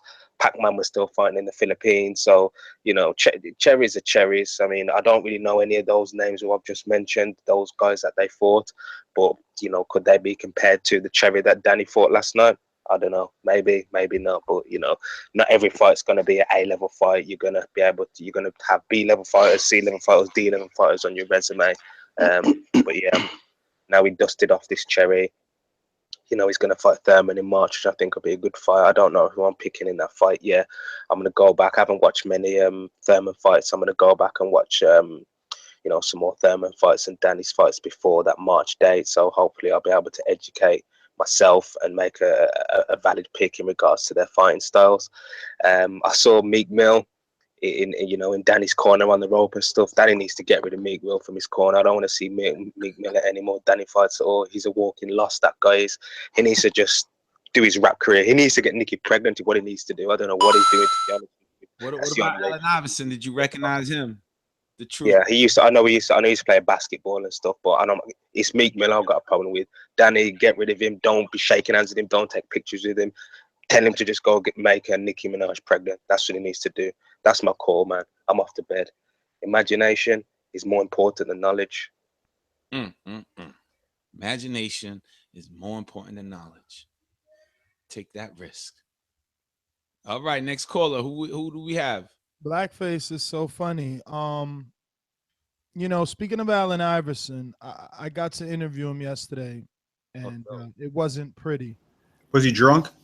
Absolutely. Is he always drunk? Because I don't. Yeah, he's been. There were stories of him when he was playing in Philadelphia of getting like, because you know obviously he's Iverson and he's the superstar in the Sixers, that he would get like blackout drunk and like pee in like public and AC, like cause a lot of trouble, get into fights in the casinos. So he's notorious for being a drunk, unfortunately, but a legend in the basketball game. So yeah, he was very. He actually made some really bad decisions towards the end of his career. In fact, he really the second he dropped off in the NBA, he just said, "Fuck it, I'm not gonna continue my basketball career in America." And he just went to play in China. So yeah, he was very drunk. Like I was interviewing him obviously on him coming out with Danny and all that, having Danny's belts, and and that quickly went south. And his man's is like, "Yo, could you not interview him? He's drunk." And I'm like, "Oh, all right." And he was just wobbling everywhere with like hundreds of thousands of dollars hanging from his neck, just wobbling like a Christmas tree or like an ornament, right? Let me get sunglasses on, I assume, the whole time. Yeah, sunglasses. Yeah, no. Sunglasses, skull cap in the building. Just a weirdo, straight up weirdo. Let me get to my good friend Ak from the Ak and Barack show on This Is 50 and Sirius XM. Ak, what's going on, brother? See you in Vegas, baby. What up, Ak? What's up, Ness? Hey, Ness can't get Sirius XM for nothing. Cyrus is, I'm going to let him call it Cyrus. But yo, Ness. It ain't Cyrus Radio? It was that. It's Sirius XM. Sirius. Oh, you know why? Because Sirius is spelled Serious. Do you not get the company's plan? It's Sirius and Sirius. You know what I'm saying? Not Cyrus. Well, there used to be two companies. One was XM and then one Sirius, two satellite companies that merged years back. But it's called Sirius XM. And yeah, recently now we sat down with 50 Cent and we worked out a deal. So we're doing a visual boxing show on there. So thanks for the introduction. Iverson was drunk yesterday. I witnessed it, so I can agree with Ness. But Iverson, honestly, he has, if I'm not mistaken, he has like some sort of lifetime deal with Reebok back then that actually is still keeping him afloat financially. You could do further research on that, but dude is not broke for sure. But I wanted to touch on, man, I guess the fights that, that most people know of. As far as Ortiz, when people say they're not impressed, right? It is so difficult to fight, to knock a guy out that his main objective in the fight is not to get knocked out. So when people say that they're not impressed with his performance, the truth is, the better fighter that Ortiz fights, the more he's going to shine.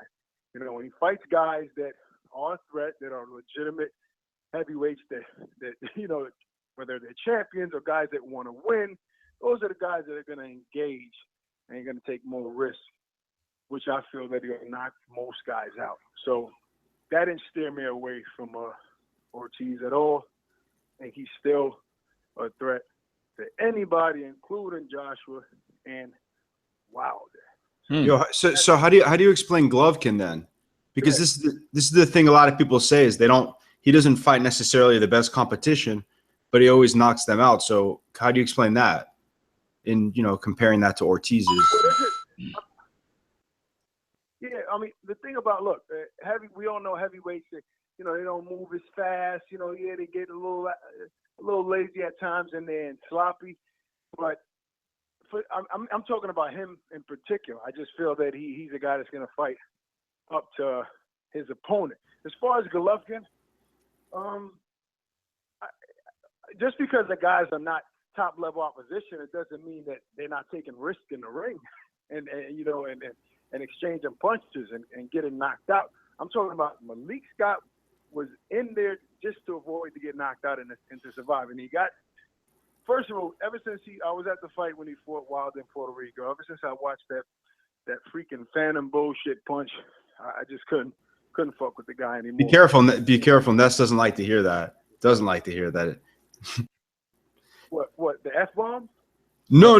The phantom punch, because he's convinced that the temple shot fucked him up enough. Although, if you clearly look at Malik Scott's eyes, they never left Deontay Wilder. Yeah, he did not look concussed. This is his. It's not. Look at his eyes, Ness. When you're concussed, it's from the television screen. The good doctor, Yeah. Well, listen, I was there live for that fight, man, and he wasn't hurt. First of all, those dudes are boys. If you ask me, somebody gave Malik a couple of extra dollars and said, we got to make this guy look like a real killer. Not saying that Wilder isn't a legitimate, hard puncher.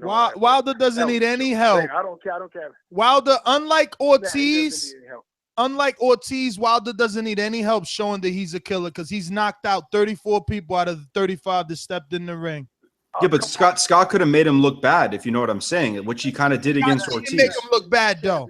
Scott didn't make him look. He could have. That's what. Based off the hate that the poor man gets, we're here questioning whether his knockout of a man who was able to stay unknocked out for 12 rounds versus the quote unquote King Kong of the division. Well, he wasn't gonna do that again. I mean, then he would have never got a chance to make any money again if he would have did the same thing. But like I said, Wilder doesn't need any help. But don't bring up 34 knockouts, man, because you watch 5 of his fights. If that. So the world has watched 5 of his fights. You don't know who the F he knocked out. And again, I'm a Wilder supporter. 5 of his fights. I watched Wilder's fight. I watched way more than 5 of his fights because I've been watching Wilder since he was signed to Sally Finkel. I was exaggerating. I was saying that you don't know that most of the guys he knocked out, they aren't legitimate, professional fighters. You know what I mean? So. But that's neither here nor there. Look, what Wilder said, I actually think that Wilder would beat Anthony Joshua today if they were to fight. I just wanted to touch on and Luis Ortiz today if they were to fight. I don't know, man. I don't know about man, that. you like bugging, said, man. Wilder engages. Did you not see Malik Scott? That's my opinion. Did you not see Malik Scott able to stay on the outside and land jabs, hooks, and right hands? You ain't see that? I actually didn't watch the entire fight. Oh, so you basing this off nothing? Listen, I watched most of the fight. I'm just saying I didn't watch the whole fight through. I recorded it. I was busy. Hey, I promise you. Doing a bunch of stuff. I promise you, if you take out Malik Scott and you enter Deontay Wilder into last night's fight or yesterday afternoon's fight, man, Ortiz was lazy as hell. That doesn't make sense. But that doesn't make sense because Ortiz is not going to fight last night's fight against Wilder. Man, you only as good as your last performance. Yeah, I mean, I don't know. I never agreed with that statement. I feel like that, when you know who you're up against, and you cut from a certain cloth, you're going to be ready in there. But anyway, and that's the type of mentality that I don't even like. If you need a dude to get up for a certain type of fighter, well, then Danny would have looked bad last night because Vargas isn't Keith Thurman. And Ward would have did the same with Brand, and Kovalev would have did the same with Chilemba. Like, no, you're supposed to do what you're supposed to do if you want a certain level. No. Yeah, if you're that type of fighter, there's certain fighters.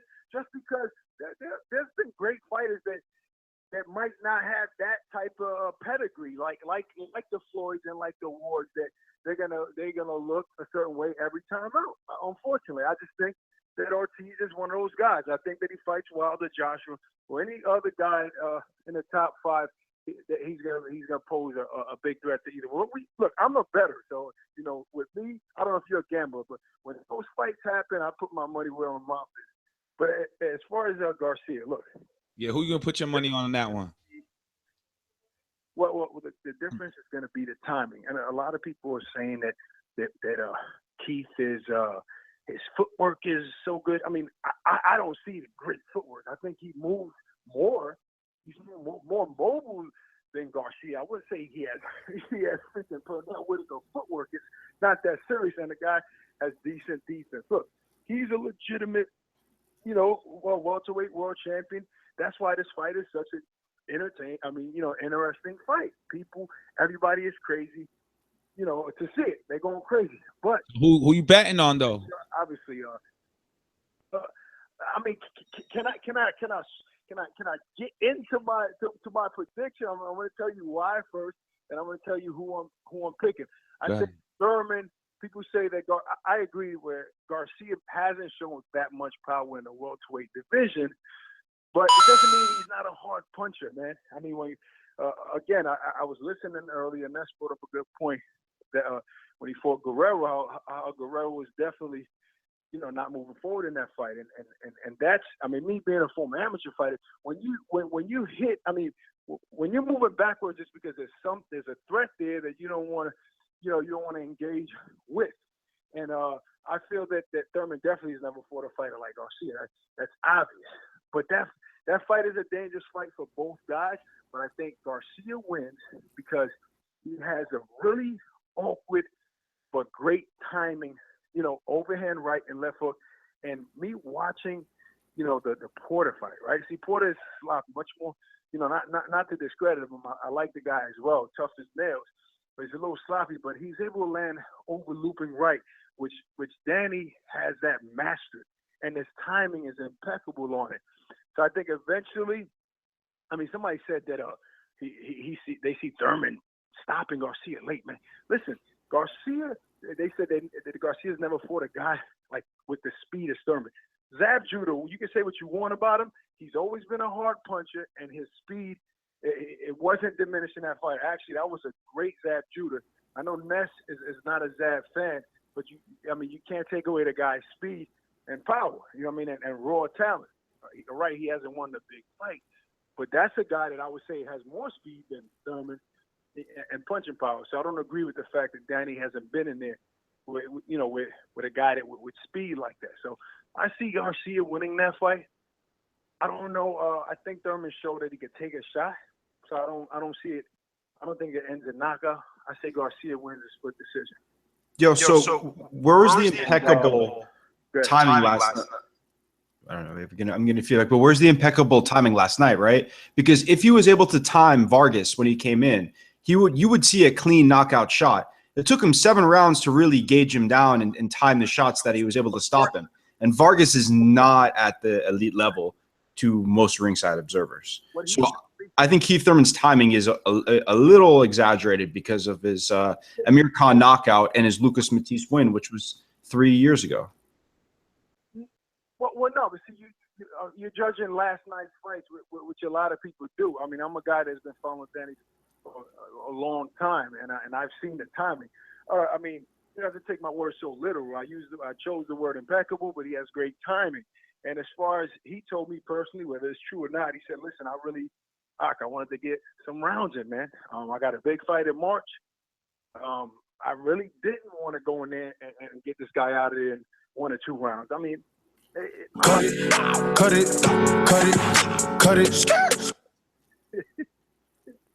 Yo, to be honest, I never believe that. When a fighter says I want to get rounds in, no professional boxer wants to go more than 1 round.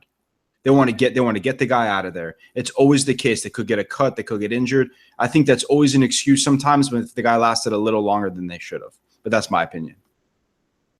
Man, around here we got that tradition. We normally give our callers 3 minutes. We gave you more for being a special person, and obviously you're going to be out in Vegas partying with us. But remember, it's just one of them days. Don't take it personal. Well, he also gave us a breakdown of, Garcia versus Thurman, which I took pretty good. And I like the fact that he brought up Zab Judah, but is that this generation's boxing fans, they're not going to respect Zab, But he's right. Zab has good power. I fell into He does have dancing skills. I did always use Zab Judah as a reference and then hardcore would push me away from that as a reference. He was Costa Zoo made him fucking dance. MD's mustache in the chat said this guy was longer than Rigondeaux's fight. Damn, that's messed up. Rigo is one of my favorite fighters. You guys are haters. 312, you're up. Who's this? 312, talk to us. Don't go to sleep. Keeping it moving. Going to the Manhattan Virgin. Oh. Yeah, baby. Manhattan Virgin. What's going on? Hello. What's good? Yeah, here we are, baby. I'm back. I love this show. I love you guys. This is my theme. Give me 10 seconds. Here we go. He got that Hove on.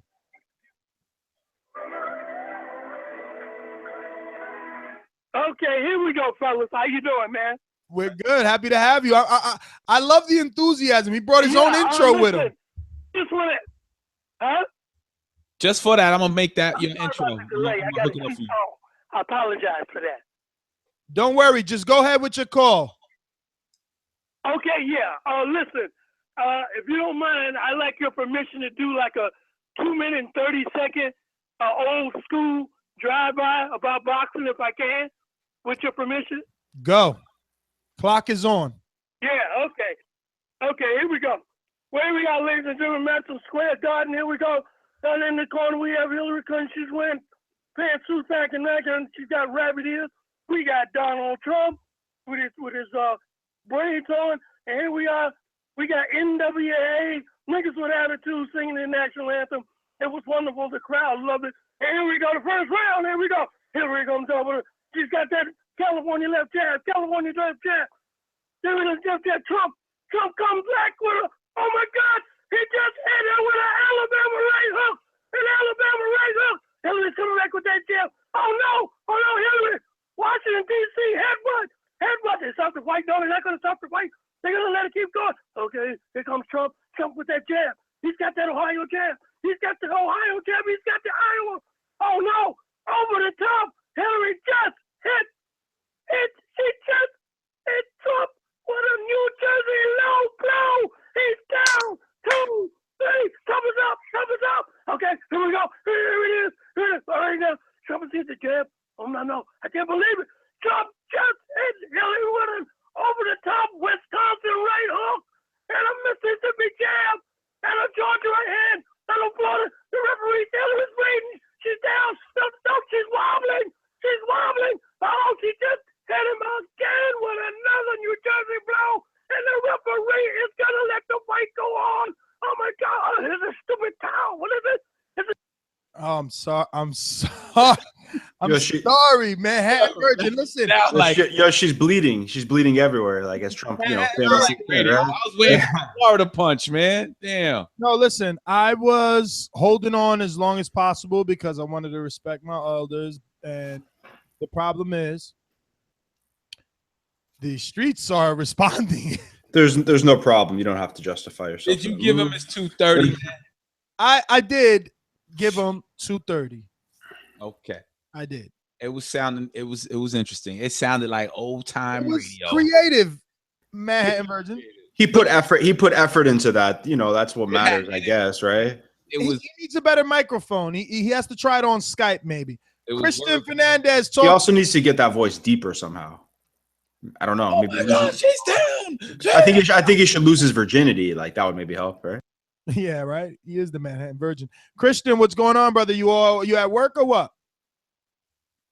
I'm chilling, man. I'm off today. Finally, I'm on vacation. I'm off for the next 10 days, man. Damn, you ain't going to Vegas? Yeah, he going to Vegas. Okay, there you go. Coming to Vegas, man. Yeah, I can't wait, man. Calling in to get that crow for the Omar Douglas fight, man. Who you pick? You picked Douglas? Yeah, man. I thought he was going to knock that dude out. I thought it was going to happen. That first round KO, I thought it was going to come true. First round knockdown, but that was epic in there because Douglas is from Delaware, so that's like a couple of minutes from Philly, man. That thing was electric when he got that knockdown. But anyway, here you go, buddy.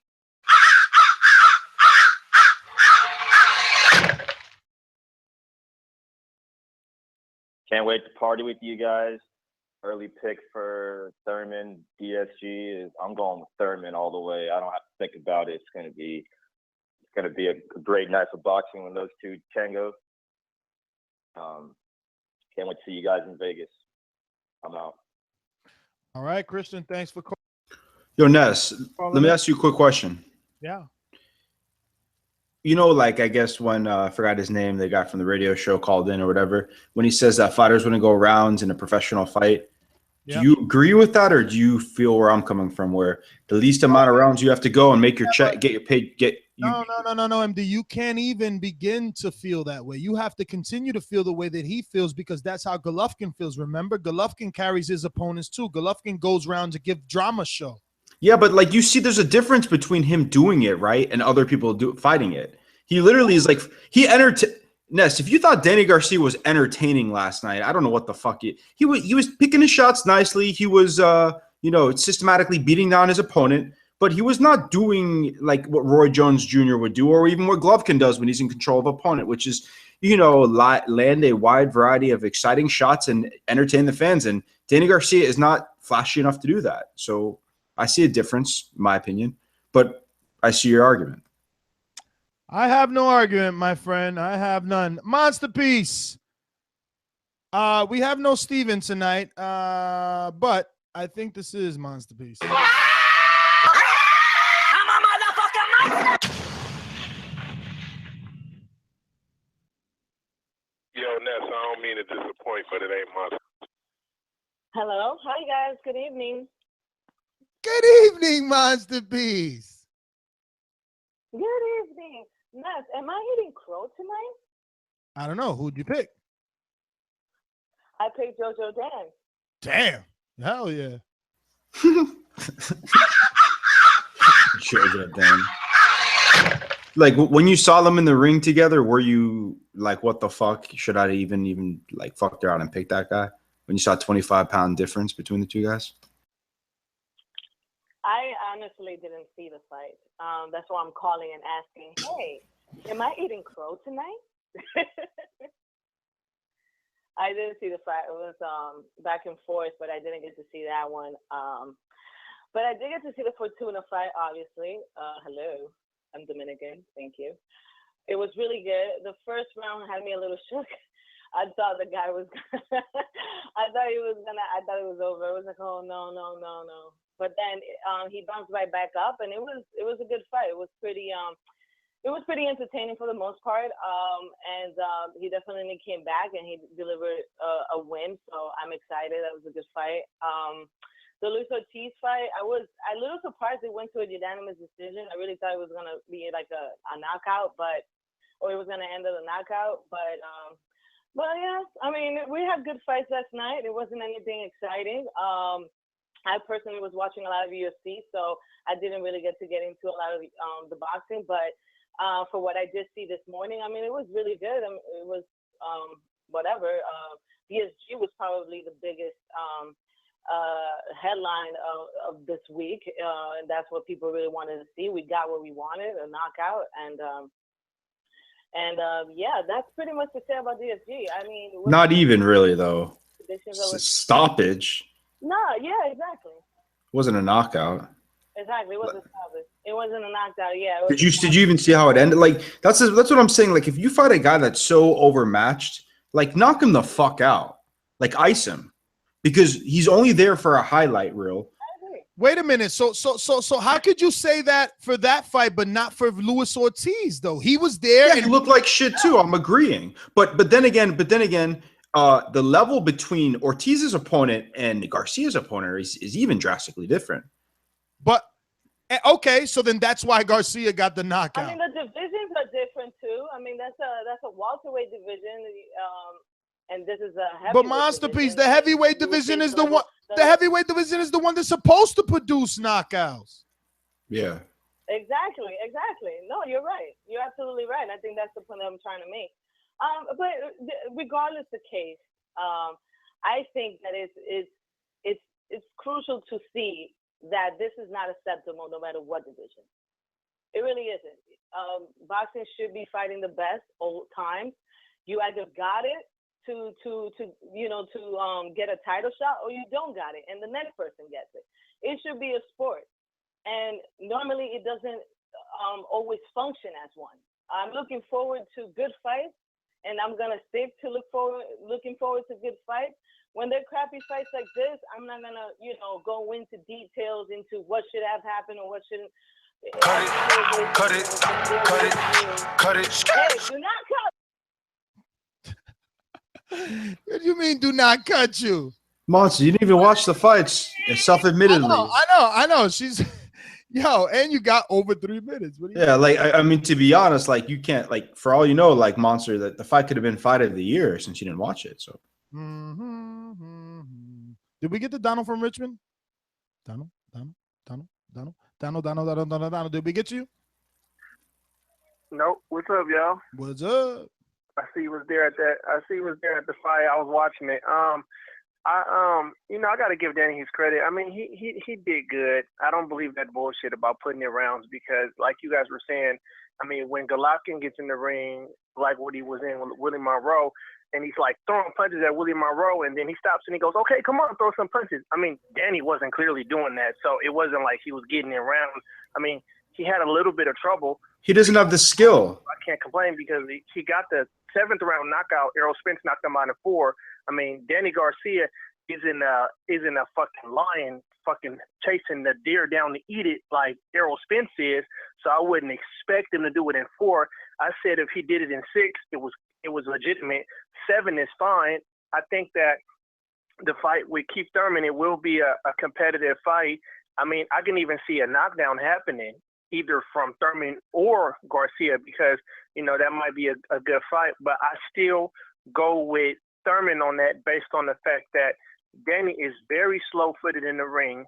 He has power, but he doesn't have massive power. I mean, I even seen an interview with Robert Guerrero where they asked him between the difference between Thurman's power and Danny's power, and he says Danny has respectable power, but he says Thurman has the power that can knock you out with one punch. So I mean, that's the difference, and I feel like the reason why maybe Guerrero stopped going forward in the rounds is because like I gave Guerrero like the first half of the fight going forward, and then Danny starts stepping back countering him. So I think that was kind of an adjustment because every time Guerrero kept coming forward after like the 5th or 6th round, Danny just stepped back and just like hit him, step back to hit him. So I guess Guerrero was like, okay, I need to stop going forward, But like I said, it's going to be a competitive fight. All the guys that I picked to win, they all win, so I don't get to eat crow because I picked Ortiz, I picked Salsa, I picked Hurd. JoJo Danny did pretty good. I mean, he was like really getting in there, but the only thing is that he was just too short and he just didn't have the power. If JoJo Dan was that height and he had some snap on his punches, some power, it might have been. He might have could have got that. But yeah, everybody that I picked won, so I don't get crow this time. But I think Danny Garcia and Thurman is going to be a competitive fight. I can't wait to see it. I just want to see what's going to happen with Danny. If Danny loses, I want to see what is his dad going to say. I mean, he won't have much to say after that, and I just wonder where he's going to go from there. But even though I'm a Keith Thurman fan, I'm still scared for him to beat Danny and then try to unify with Thurman to unify with Spence because he's going to lose that. Caller, who hits harder? Porter or DSG? Hold on. Who hits harder, Porter or DSG? Just answer that. So how he's going to answer that without feeling? No, just answer that question, and then we can get on the next caller. Who do you think hits harder? What? Who hits harder? Who do I think hits harder? Yeah, DSG or Porter. Between who? Danny Garcia or Porter? You said Danny Garcia or Porter? Yes. I think Porter hits harder. Yeah. Okay, so then we know Keith Thurman could take punches and pressure that Danny Garcia maybe doesn't even have. So I think people are exaggerating Keith Thurman's chin problems. Yeah, he doesn't have the same pressure. All right, Downo, I'm gonna have to hijack you since MD's over here passing out free time. The public believes it. Can't no one beat me. But you also have to remember, MD, is the timing. The punches you don't see or the And punches? where was that last night? Looked like shit. What the hell? What are you calling the overhand right? Crazy. Eddie, hey, listen, we don't have to go back and forth. I can't believe. Yeah. Okay. Language. August 4th will open up spring break and an ass whooping for a lot. 3-2-3 Santiago. Who's Can't believe you're going against Danny. I can't believe you're going against Keith Thurman. Ness. That's that Florida talk. Come on, Ness. I can't believe you're doing this. This is they call me the biased one or the rider. He lives in Florida going for Thurman. And I also am picking the better boxer, and I think you're gonna come back to the Thurman side. You'll wait. You said it. You think it's cool. Oh no, we'll see. We will. March 4th. Go ahead, Santiago. I'm restarting the clock. MD's on his natural caller hijackness. He's a phone terrorist. Oh, don't say that. It's all good, dude. I've got the same relationship with a couple of my friends. I tend to be the more neutral party between all of them. I wanted to call in yesterday for the immediate reaction, but over here I don't get to see the Spike broadcast until 9 o'clock, so there's no Eastern time for me.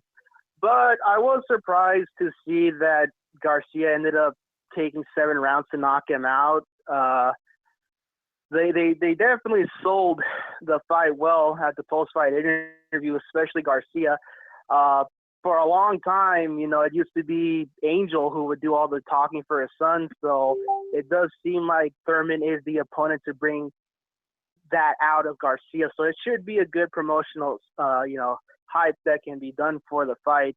I'm excited. I can't wait till March 4th, and it's barely November. So we'll see what's up. Oh, yeah, and I got to eat my crow for Omar Douglas because I did pick him to win last night. I'm so happy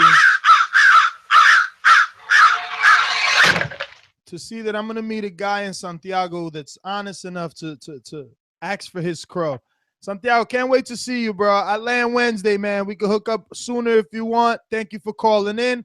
Carmelo from Chicago, what's going on? Hey, what's going on, man? I'm jealous y'all gonna be, at the fight this weekend, but it's cool. I'll catch the next one today. Got a lot going on with the kids, basketball and stuff coming up. As far as the fights, great fight with the Fortuna and Omar Douglas. I'm gonna take my crow on that. I thought he was chin. He had showed in the first round. He got knocked down, but he got up and fought a good fight. I think he needs to work on a little bit more of his head movement when he coming in, and when he pulling out, he getting countered, pulling out, and when he going in, he not moving. Fortuna, I'm speaking of, not moving his head good enough. But he fought a good fight. I want Sosa, which that was a great fight. Steven Smith, y'all check that out. That's a great fight. As far as Danny Garcia, man, exactly what we saw, a tune-up.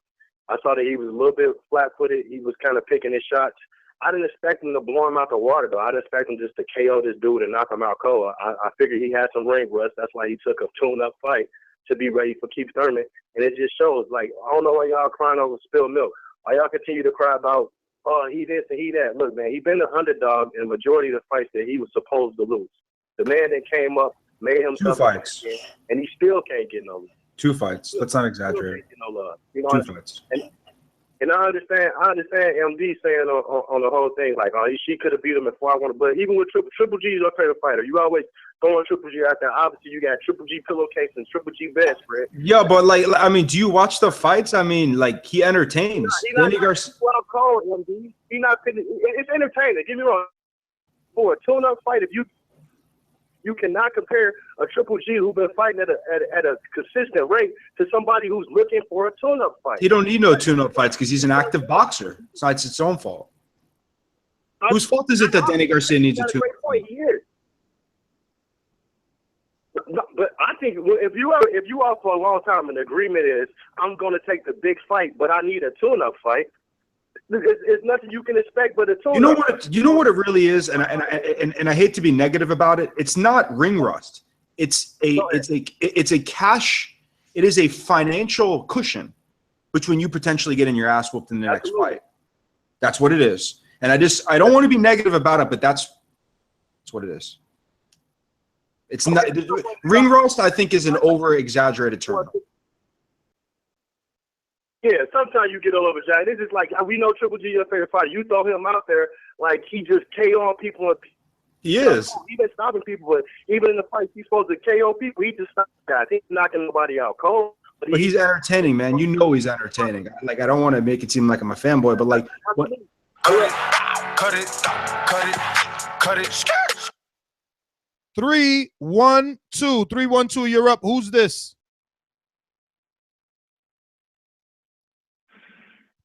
Three, 1, 2, you're up.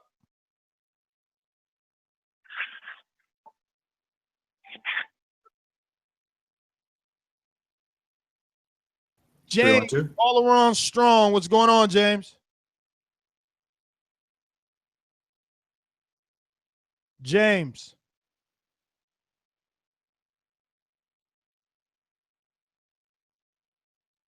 Three, 4, 7. Paul, talk to me. That's what's happening. What up, brother? Nothing. I wanted to speak on these fights. I didn't get to see the undercard for the Luis Ortiz or any of the undercards, so I didn't see the Jamie McDonald or the Sosa fight, but I did obviously get to see the trash of a main event. And I honestly hope that we don't see any more Malik Scott out here, real talk. I don't think running, and I don't think that's the real definition of running. A lot of people want to accuse other fighters of doing it, but that was the definition. That's running right there. There's no other way you can even, and he even said it on Twitter. So that's as much time I'm going to spend on there because I got 3 minutes before I hit that cut it. And I'm going to speak on Danny Garcia.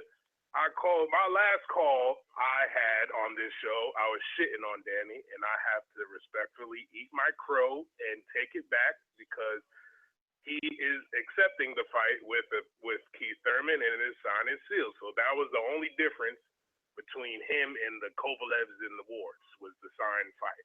So now that the fight is signed, I can say he is not a cherry picker for that.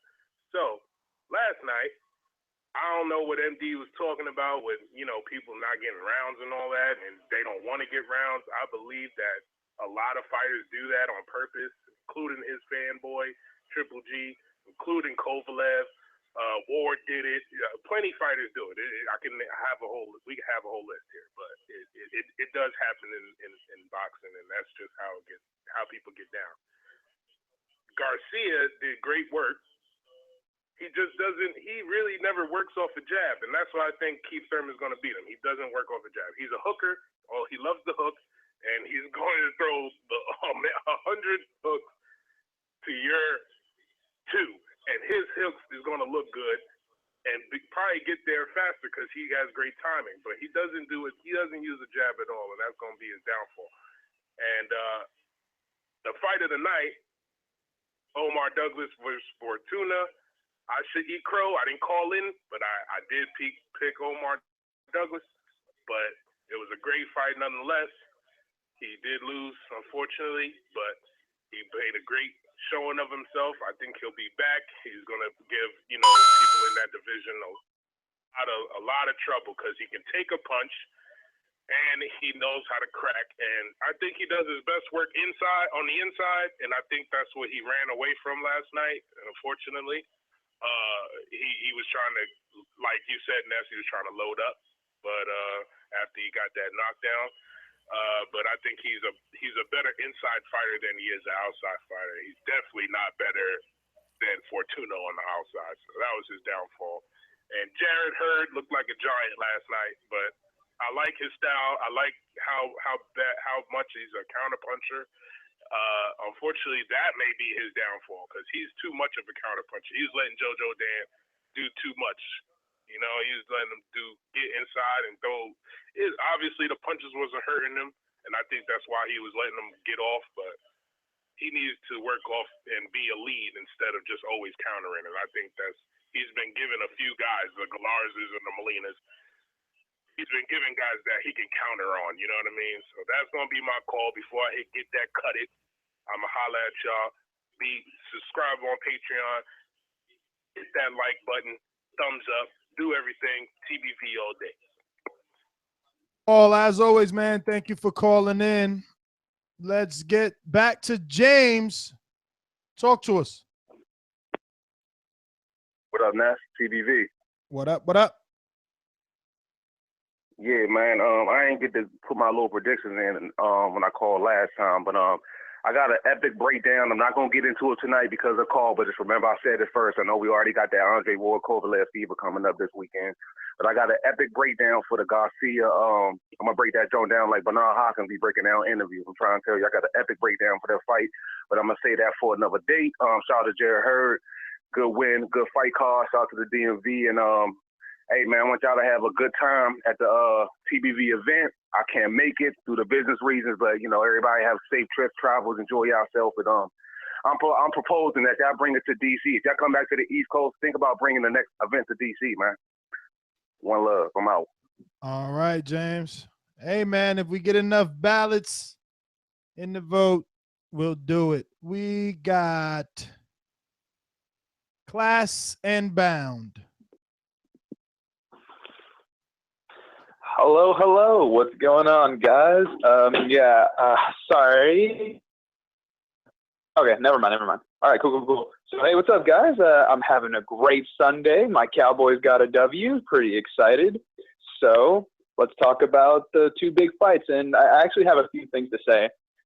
First of all, Luis Ortiz did not look good. I don't want to hear about how Malik Scott was paid off to take a dive against Deontay Wilder, especially when he got a fight with Tony Thompson. No one takes dives nowadays, especially Malik Scott got nothing for taking a dive against Wilder, especially when he's established his career to get a shot, to get up to that point, to get a fight with Luis Ortiz. So I don't want to hear about dive this or he took money that. No, Wilder knocked him out. That's the point case.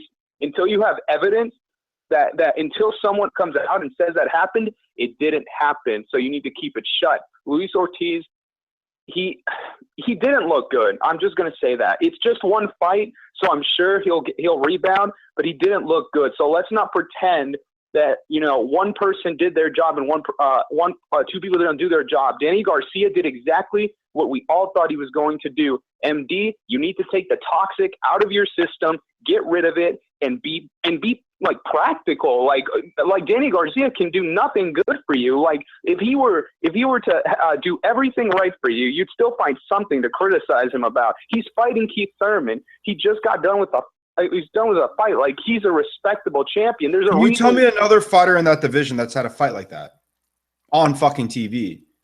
Like, you know, the thing is, like, I do give him credit, but like I'm not being toxic. I just, what the fuck was that? Like who is who? It's a tune-up. It's a fight to stay busy. Okay, so regardless, this is the same man. We were crapping on him for fighting John Molina, for even mentioning him. It would have been 1,000 times better. Would have been 1,000 times better. Was I crapping on it? Is there a record that I crapped on it? I've never once crapped on that fight. That is a legitimate opponent that Danny Garcia could have fought, and he chose to fight a 43rd ranked opponent for a title. Okay, a 140 pounder that no one was happy about. Okay, way better than his last opponent, and don't even pretend it's not. Let's not pretend it's not. You really think that John Molina is a worse opponent than his fight last night? Honestly, do you really believe that? Do you really believe that? All you would have said was that he was bringing up a fighter. Nope, I would have never said that. I wouldn't have been happy with the fight, but no. You said no. You said that this was Danny Garcia's first legitimate 147 pounder. So I'm joking because it's such a shitty fight. I'm trying to make a positive point about it. Seriously, like I was like he's not he's legitimate in the fact that he's been fighting in the weight class, but like what the fuck did this guy? Ness, what did he do to deserve a fight at Danny Garcia? Don't we always talk about that? A guy who has an opportunity. What did he do? Get knocked down 4 rounds against Errol Spence? Keith Thurman. A unification is coming in. Okay. Why do you care? If that's the case, like, why do you care? Stop crapping on it. Let's just be happy that we're getting the fight. There are other weight classes. You of all people should understand this, considering that Canelo didn't give Triple G a shot when Triple G deserved it, when he should have gotten that title. Yeah, and Canelo's a bitch for doing that. And I criticize him for doing that. Like I said, I have fucking principles, right? And if a fucking world champion is fighting a 43rd ranked fighter in division, I don't think it should be on fucking TV. It's a waste of my time. It's a waste of the money. Let him do that shit in the gym. It is, again, ring rust is a cushion. It's a financial cushion so he could get another fucking payday before he challenges himself. And I'm sorry, as a consumer, I don't have to support that. Now, I am happy that it happens, but it's unfortunate that Danny Garcia has to fight this guy to finally fight a top 5 welterweight. Why do we have to? Our expectations are so low in the boxing world that we allow this to happen. That's my problem. Okay, and that's fine. You know what? That's fine. I can accept that. But to I don't know. I just feel like we're getting the fight now. Like I said, like Danny Garcia, the only besides Vargas, the only other cherry pick I've seen was like flipping Asalka. Obviously, like that should have never been a fight. But at the end of the day, you know what? People are talking about like this shouldn't be on TV.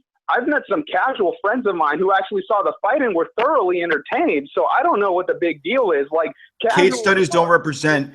So ask Nestor Gibbs how many people showed up to one of the biggest people in boxing. I mean, it was the lower bowl of a Temple University, right? Like I understand where you're coming from, but I just think this fight serves no purpose besides to line a fighter's pocket.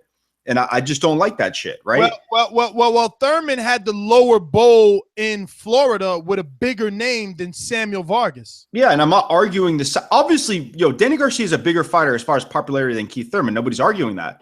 But he fought Luis Collazo, who is a legitimate fighter. Seriously, Samuel Vargas is only known for getting knocked out in 4 rounds against a 11-0 Earl Spence. I mean, come on, Ness. Did you see that guy box last night?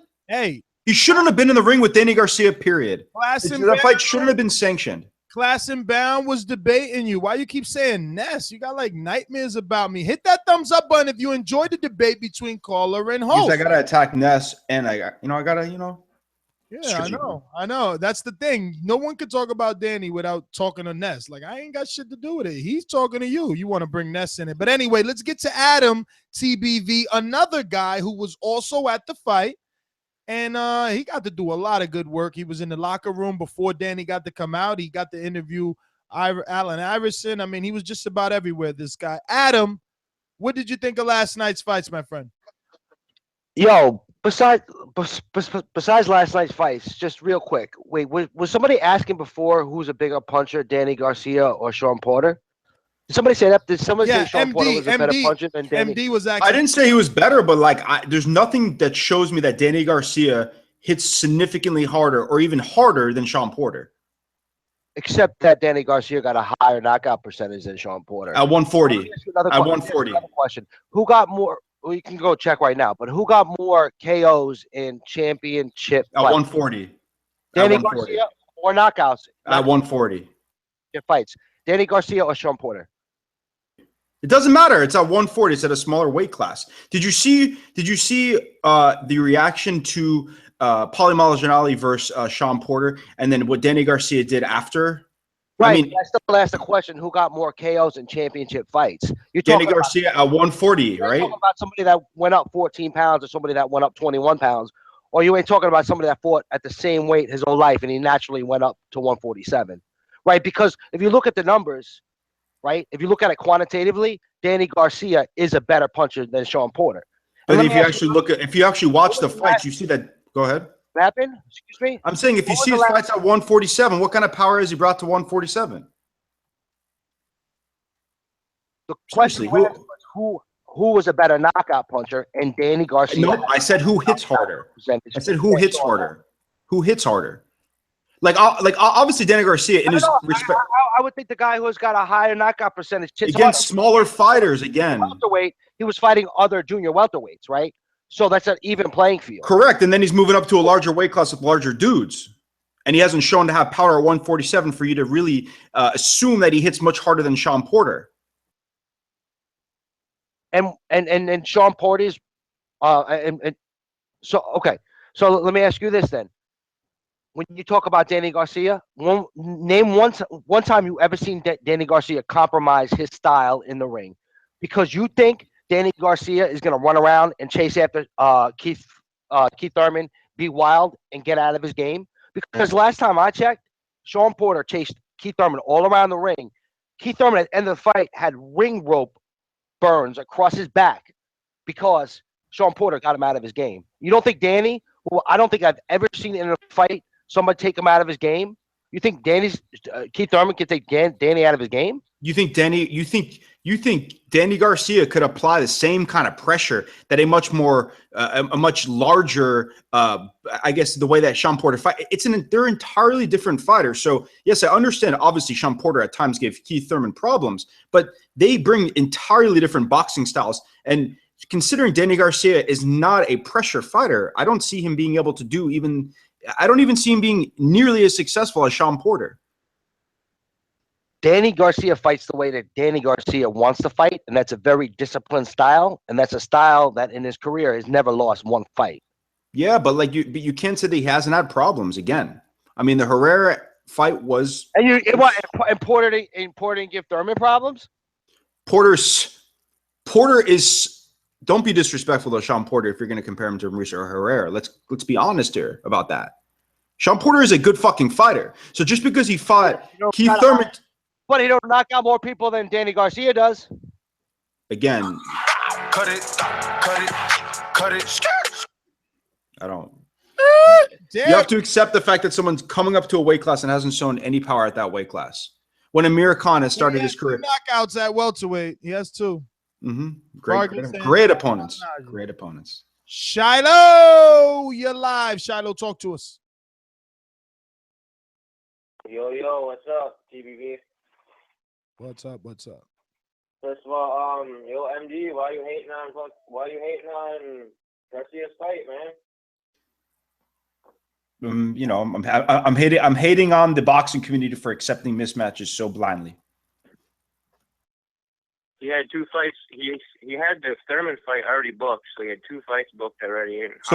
So why do we have to waste our time last night though? He didn't even score a high. Like, this is the thing, like what you have to be a fanboy of Danny Garcia to have watched in and been like, yeah, man, that was some good shit. Because he didn't do anything spectacular in there. He just systematically beat down a 43rd ranked fighter in the division.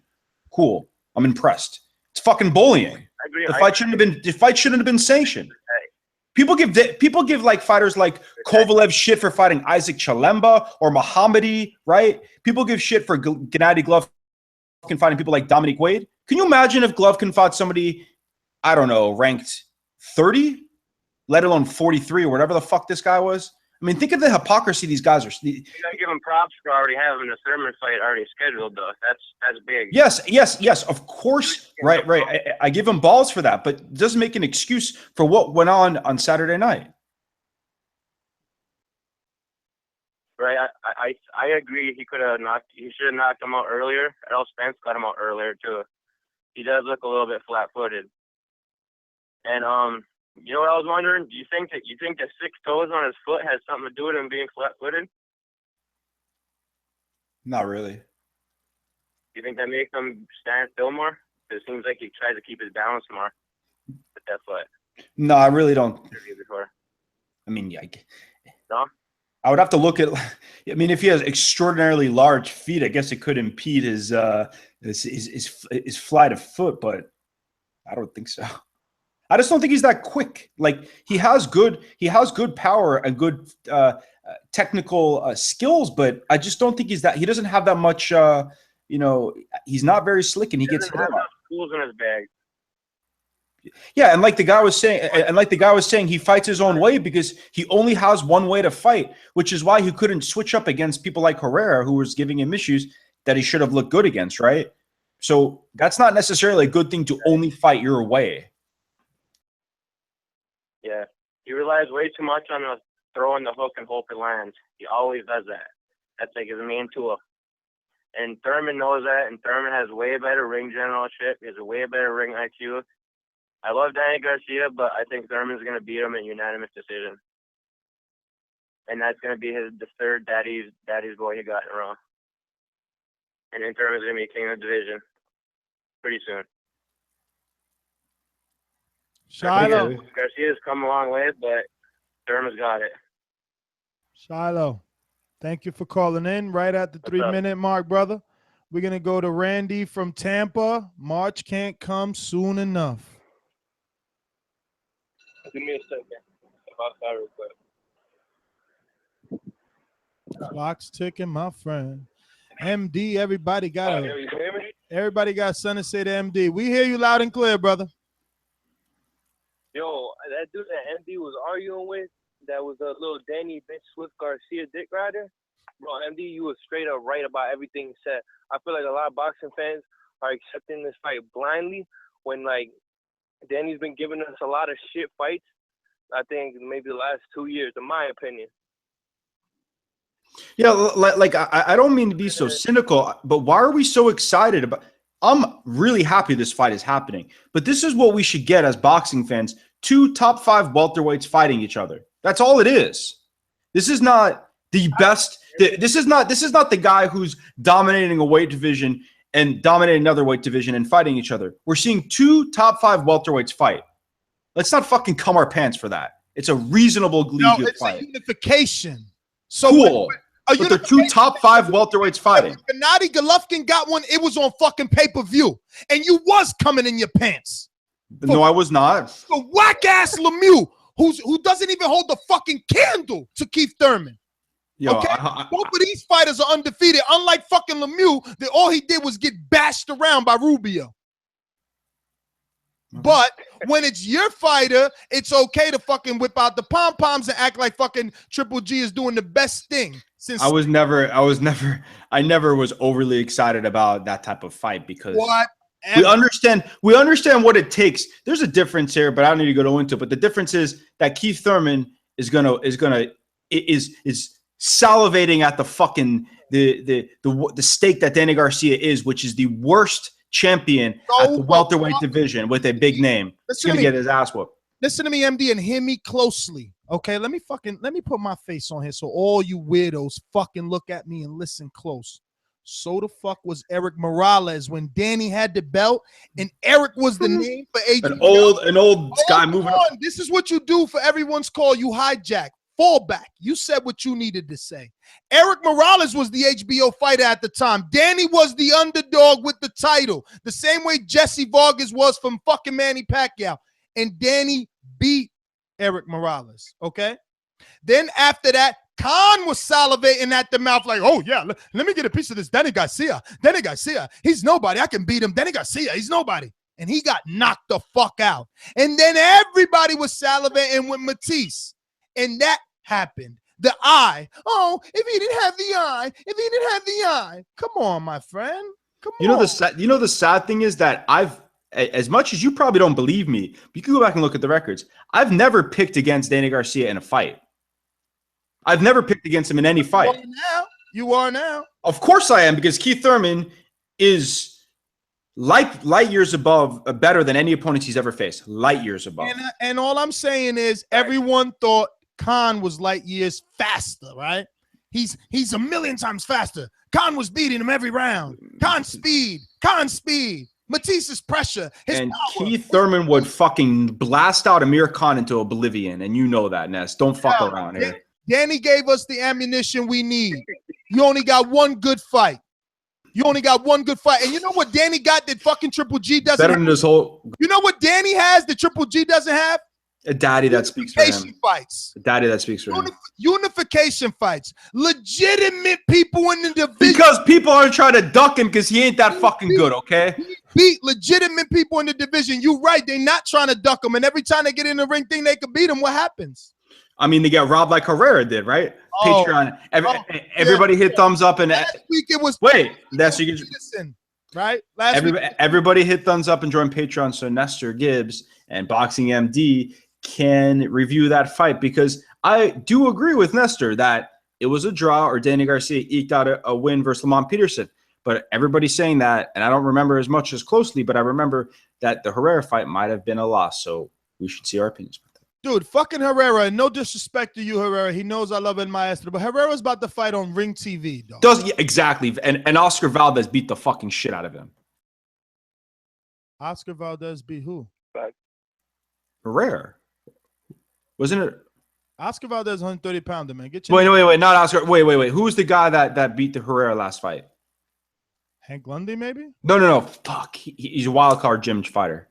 Think about it. You got 3 minutes. Frankie Gomez. Oh, yeah, Frankie Gomez. You got 3 minutes to think about it anyway while we give Randy his call back. Go ahead, Randy. 3 minutes. Go. Anyways, as far as the Keith Thurman, Danny Garcia, I think it's going to be a unanimous decision with Keith Thurman winning. And really, that's about it. I mean, I don't see really Danny being able to deal with Keith Thurman. I feel like Keith Thurman is going to try to box him on the outside. And obviously, I feel like Keith Thurman has a lot more power than like a Peterson or a Herrera did. And I don't know how Danny's going to deal with that because Danny ain't no fucking Sean Porter. He ain't going to go no Mike Tyson and shit trying to get in the inside. I don't think, to be honest, I think Danny's horrible at cutting off the ring. But that's about it. All right. Well, thank you for calling in, Randy. These are early predictions. Remember, early predictions. I'm still going to the camps. Are we taking him down? Because I haven't heard that many people picking Of course, we can't. Steven, he's preoccupied. So a lot for Keith Thurman, a little for Danny Garcia. Continue. We don't even have our crow list. Let's get to Scorsese. I'm sure he's gonna hit. It's between you and Scorsese. Who deserves like the mad rapper intro? I can't believe how much I get called negative and then MD get hired. Man, this dude is, bruh, who you ain't gonna choke out tonight, MD? Wait. I'm confused. Just because I'm being negative about a fighter, Danny Garcia, means I'm being like, that's like, if people are Danny Garcia fans and I'm not big on him and I'm much higher than another fighter, doesn't mean I'm being negative. It just means I'm being more positive about a fighter that people aren't, so high on, I guess. I'm really high on Keith Thurman, so I don't know how that's negative.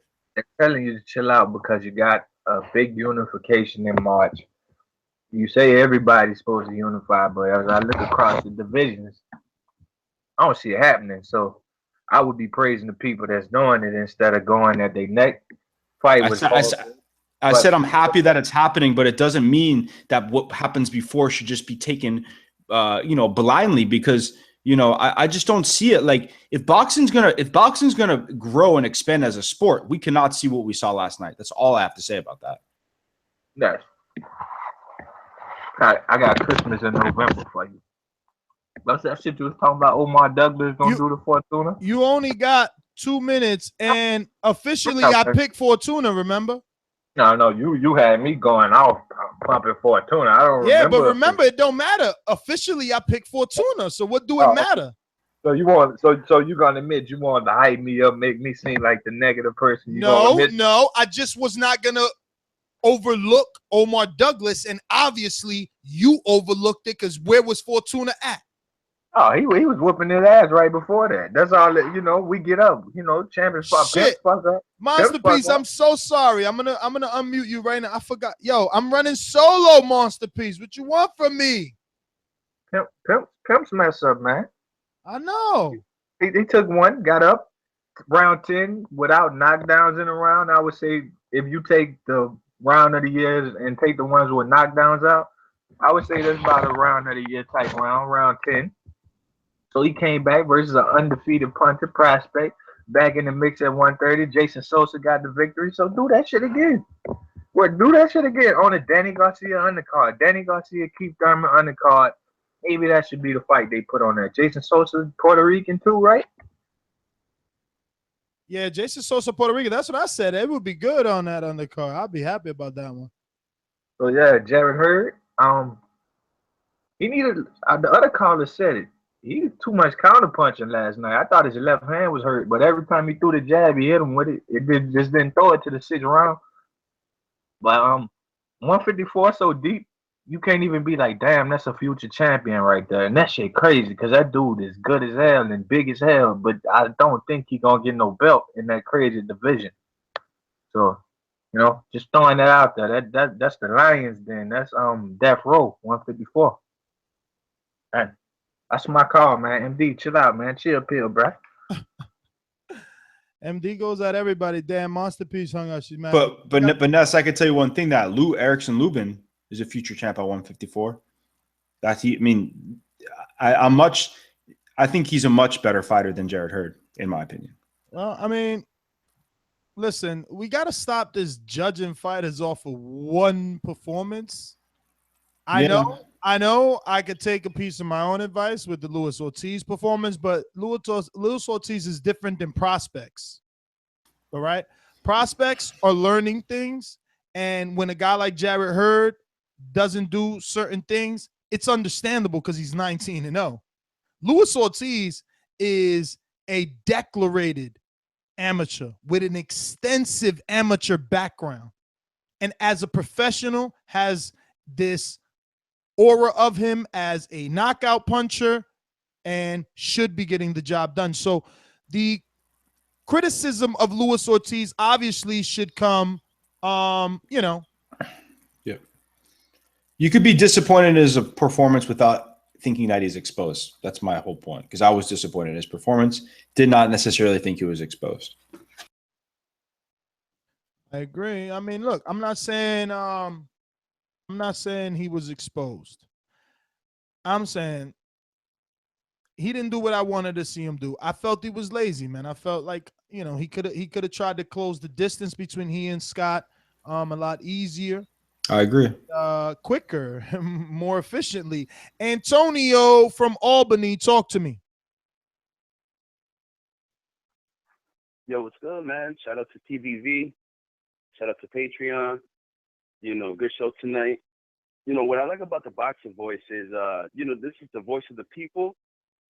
And, you know, things that you say, Ness, you know, things that you say, MD, we can just take it as a grain of salt, or even just take it at all and just, you know, consider it as bullshit.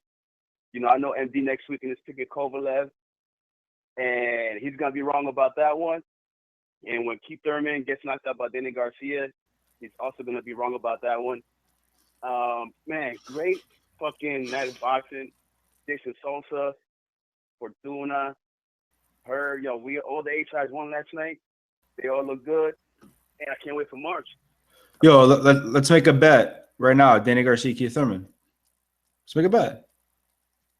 Now you're going to make a bet right now, you know what I'm saying? But I don't make I haven't made a bet. I'm that confident I can make a bet right now. Easy money. Easy money. No, I'm not a gambling dude, so no. Catching the bluff. Like, I just don't like. You really think Danny Garcia is gonna knock out Keith Thurman? Yo, just because someone got to take a bet with you doesn't mean, you know, my pick is wrong. Yo, Antonio. Stop saying, oh, let's bet. Come on. Antonio, it's all good. You don't have to bet. That's against your religion. And on top of that, Danny could certainly. Oh, I don't mean to, you know. Yeah. Danny could certainly knock him out to the body. Because he's done that before to anybody. Because he's done that before to anybody. Yo, good night, Antonio. Thanks for calling in. You're fucking trolling this. Yo, no, I'm playing off of the dig that Thurman is allegedly soft to the body. What are you talking about? Yeah, but Danny Garcia is not known for being a body puncher. That's for sure. I think people hate me more than they hate Garcia, right? Because it's like, last year when I was like big, well, no, this year when it was like all about Thurman in the Thurman Porter fight, it's like, oh, you're dick riding Thurman. It's because Thurman let you in the camp. Now I'm picking against him. Oh, it's that. I mean, yo, you guys make up your freaking minds. Bunch of weirdos. No, but we all knew that your allegiance where it lies. This is not my official pick. The fight is far. It's 3, 4, 5 months away. This is right now. What have you done for me lately? Danny's looking good. Thurman's looking fat. Danny's saying the right things. Thurman, you know, he's also saying the right thing, to be honest with you. Sitting when you were ringside, did you have your puff tissues and your Kleenex ready to wipe Danny's eyes after you got a little emotional or not? No, I was too busy doing an immediate reaction show that got about 28,000 hits live from the show. You could multitask, Periscope, or get a view, wipe Danny's eyes in the other hand, you know? Maybe. I mean, shit, if Danny would have been on the telecast. You have the reach, right? What do you have, like 84-inch reach, right? Good reach. Oh, Bruce says, don't forget that we have a $100 TBV swag bet. Thurman finishes DSG inside the distance is what you bet on. Yep. Yeah. I did make that bet. So you're picking that Thurman's going to get the knockout. Yeah, I am.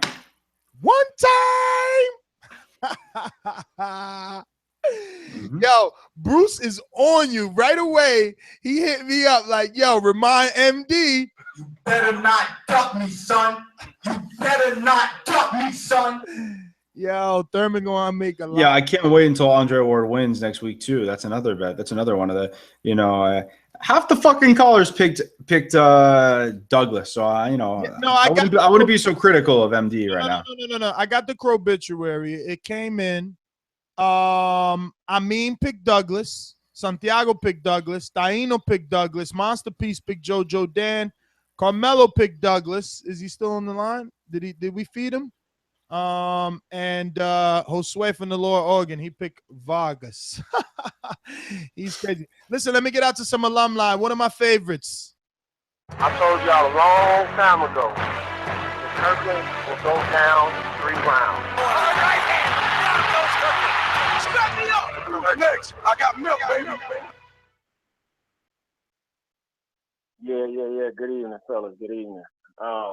First of all, man, you know I love MD, but are we able to give him crow for what he said like a month or so ago when he basically bashed the possibility of Thurman and Garcia happening? I think that you're right, Milkman. I think he deserves something. He should publicly apologize or, have to eat crow. You're right. He did not believe that would happen.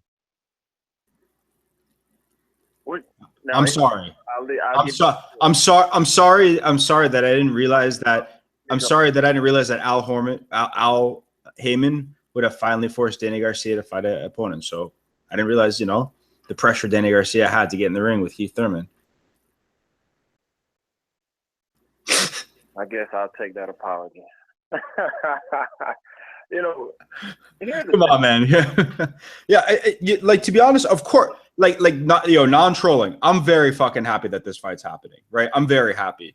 All I'm saying is that it's very unfortunate that we have to watch this garbage to get a good fight. That's all I'm saying, because last night that guy shouldn't have been in the ring with Danny Garcia, and I really believe that most of the boxing fans really feel that way, that he shouldn't have been in the ring with Danny Garcia. Now, let me say this, MD. I think you don't give these guys who aren't ranked in the top 10, 15, 25 enough credit. There's something in the sports world and in life called the underdog. We've seen it many, many times throughout boxing. We saw Corey Sanders, who was a 20-1 underdog, knock out Klitschko. We saw Rockman, who was a 20-1 underdog, knock out Lewis. We saw Buster Douglas, who was a 42-1. Yo, please get out of the heavyweight division. Get out of the heavyweight division, please. We saw Nobuhiro Ishida knock out James Kirkland. We saw Carlos Baldomir, who was like a 16-1 underdog, beat Judah. It goes. Danny Garcia was like 100-1 favorite. Like, I feel you. I know. Like, I totally get it. Boxing, great stories. Underdog overcoming adversity is great, but this guy didn't even have a puncher's chance. It was such a mismatch. This is unacceptable. Like, there's levels of mismatches, and this to me was in the wrong side of it being unacceptable. And here's the thing. Now, I didn't get a chance to watch the fight, but oh my God! What? Look, let me ask you because this. if you saw that dude fight, you would realize how bad he was. That's it. You would see how fucking bad he was. And he's a tough guy to get in the ring with Danny Garcia, and I respect him for getting in the ring, but he does not have the skills to be allowed to face a WBC welterweight world champion. Okay, how the hell did Lomachenko get a title fight? That motherfucker had like 2 or 3 fights. I don't really get your point, because I just said he didn't have the skills. Lomachenko obviously has the skills, and of course he lost a close fight to Salido. But like you can't say you don't think he belonged in the ring in that fight. I don't see where you're coming from. Shit, he lost the motherfucker. Obviously not that night. Okay. Right, but did he not belong in the ring? And that goes back to my point. We don't know until we know. And if the fight was free, I ain't got a problem with it. Would I pay $60 to see Garcia fight Vargas? No. But if it's free, I'm gonna watch it, because number one, I'm a boxing fan, and number two, I unlike you, MD, I knew what was on the horizon. This is chess, baby. It ain't checkers. We gotta look at the move after the next move, man. Now give me a power up, man. Give me a power up. Give me one more. Give me one more. No, it's only chess. It's only chess if you're allowing Danny Garcia to do this, because he's playing the fucking boxing fans like we're pawns. oh, he's gonna get a knockout against a 43rd ranked fighter on Spike TV, and like Keith Thurman's gonna sit ringside, and like it's like why line these motherfuckers' pockets for this shit? I'm willing to. They should be paid when they fight each other a lot of money, but this fight was disrespectful to the sport of boxing and did nothing, and it was a shame that it happened on TV. This guy was ranked 43rd in the welterweight division, and it wasn't even a 12-rounder. Well, and you know what? If Vargas would have beat Garcia, he would have never beat him. He would have never beat him. I'm out. You haven't seen the fight. Cut it. MD, I didn't even watch the fight. He didn't even watch the fight to understand how bad Vargas is. End of story. I understand, but your theory about this particular type of fight, a tune-up in between fights, it is so much worse than any example besides Rod Salka. Like, why is Danny Garcia always in the most wide disparities of mismatches? Because he don't need to fucking challenge himself, and people still buy his fucking bullshit. Thank God he's fighting Keith Thurman now. But, like, who the fuck else fights these guys, Ness? This is worse than Brand. But this is part of promotion. It's a big fight next. You sell the fight. This is why Thurman was there. You're saying it shouldn't happen on TV, but this is why PBC was created, so that their fighters could stay active and things like this can happen. It is unfortunate that other fighters cannot fight on television and stay in the eyes and in the mind of the fans in which love them. But this is the way that it is, my friend. They had to find a guy. They had to find a guy that is only known, that we only know the only thing he's ever done in his entire career was to get knocked out in the 4th round against Errol Spence.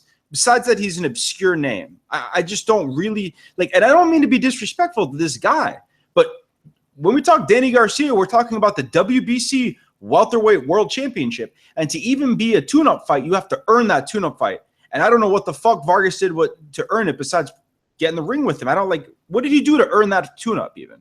The same thing Vargas did to earn the Pacquiao fight. The same thing Brand did to earn the disparity between, and I agree. Brand did to earn the Ward fight. I took a shit on that fight. They were chosen. I took a shit on that one, but like, again, you have to understand, because we waste too much time on this. This is the reality that we live in. Let's move on. It's not, nothing is going to change it. Kell Brook, Gennady Golovkin, why were you not that upset? There was no disparity there.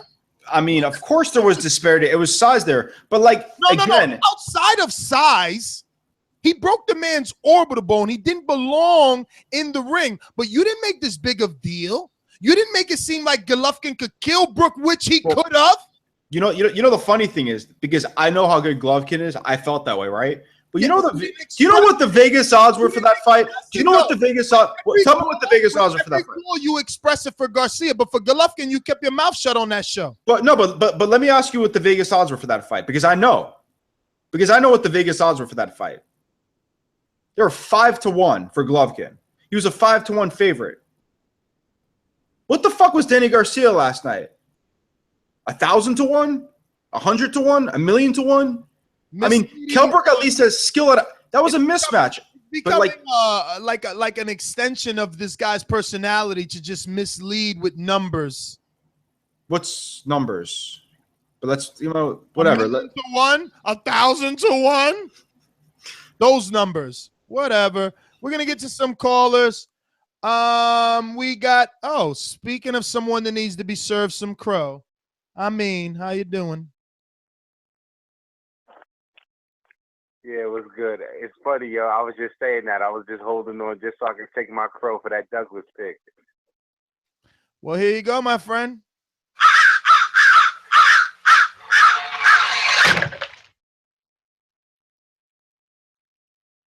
Yo, and I'm not gonna line up behind everybody and take off on MD, but yo, listen, the fight last night, yes, it was what it was supposed to be, but I mean, it's nothing wrong with a man that for better or for worse. If he ain't been in the ring in 14 months, 100 to 1.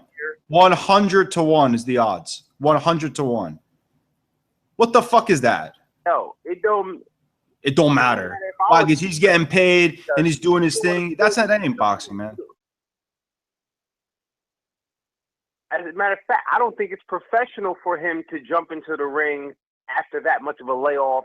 To me, that says he's not taking the fight as seriously if he jumped into the ring. When's the last time he fought? You act like he hasn't fought in 2 years. Like Keith Thurman. His last fight was in January, MD. You got to stop this. Listen, this happened already. How could you be this upset, but you were not upset for Brooke Golovkin? Because I feel like boxing is the only sport that consumers are fed literally fucking garbage, and we buy it because But Golovkin fed us garbage and made people pay. nothing like this. He's never fought. Okay, he didn't make him pay. Of course I wasn't. He didn't make him pay for disparity. David Lemieux was a legitimate opponent. Listen, to act like David Lemieux wasn't a legitimate opponent to Golovkin is. Mams, we're talking about Kell Brook. The disparity was in weight. Who paid for it? It was on HBO for free. There was people that paid. Well, then I don't give a fuck about what the UK pays. That's their own problem. They don't buy our pay-per-views. So now you don't care. Get out of here with this shit. I don't. The UK that occasionally they have to pay a €13 fight. I don't feel bad for them. We had to pay $70 for Pacquiao Vargas. Dude, it's 9:42. I don't have toothpicks to hold these eyes open. Let's get through the. All right, let's move on. How could he be? Did Danny fuck your girl? That's what it was. Because Danny got a house. Yo, Danny got a house. Danny got a house. Danny got a house. No, Danny didn't fuck my girl, but Danny Garcia said. I heard what Angel said. All they do is win and fuck bitches. He fucked your girl. Now you mad?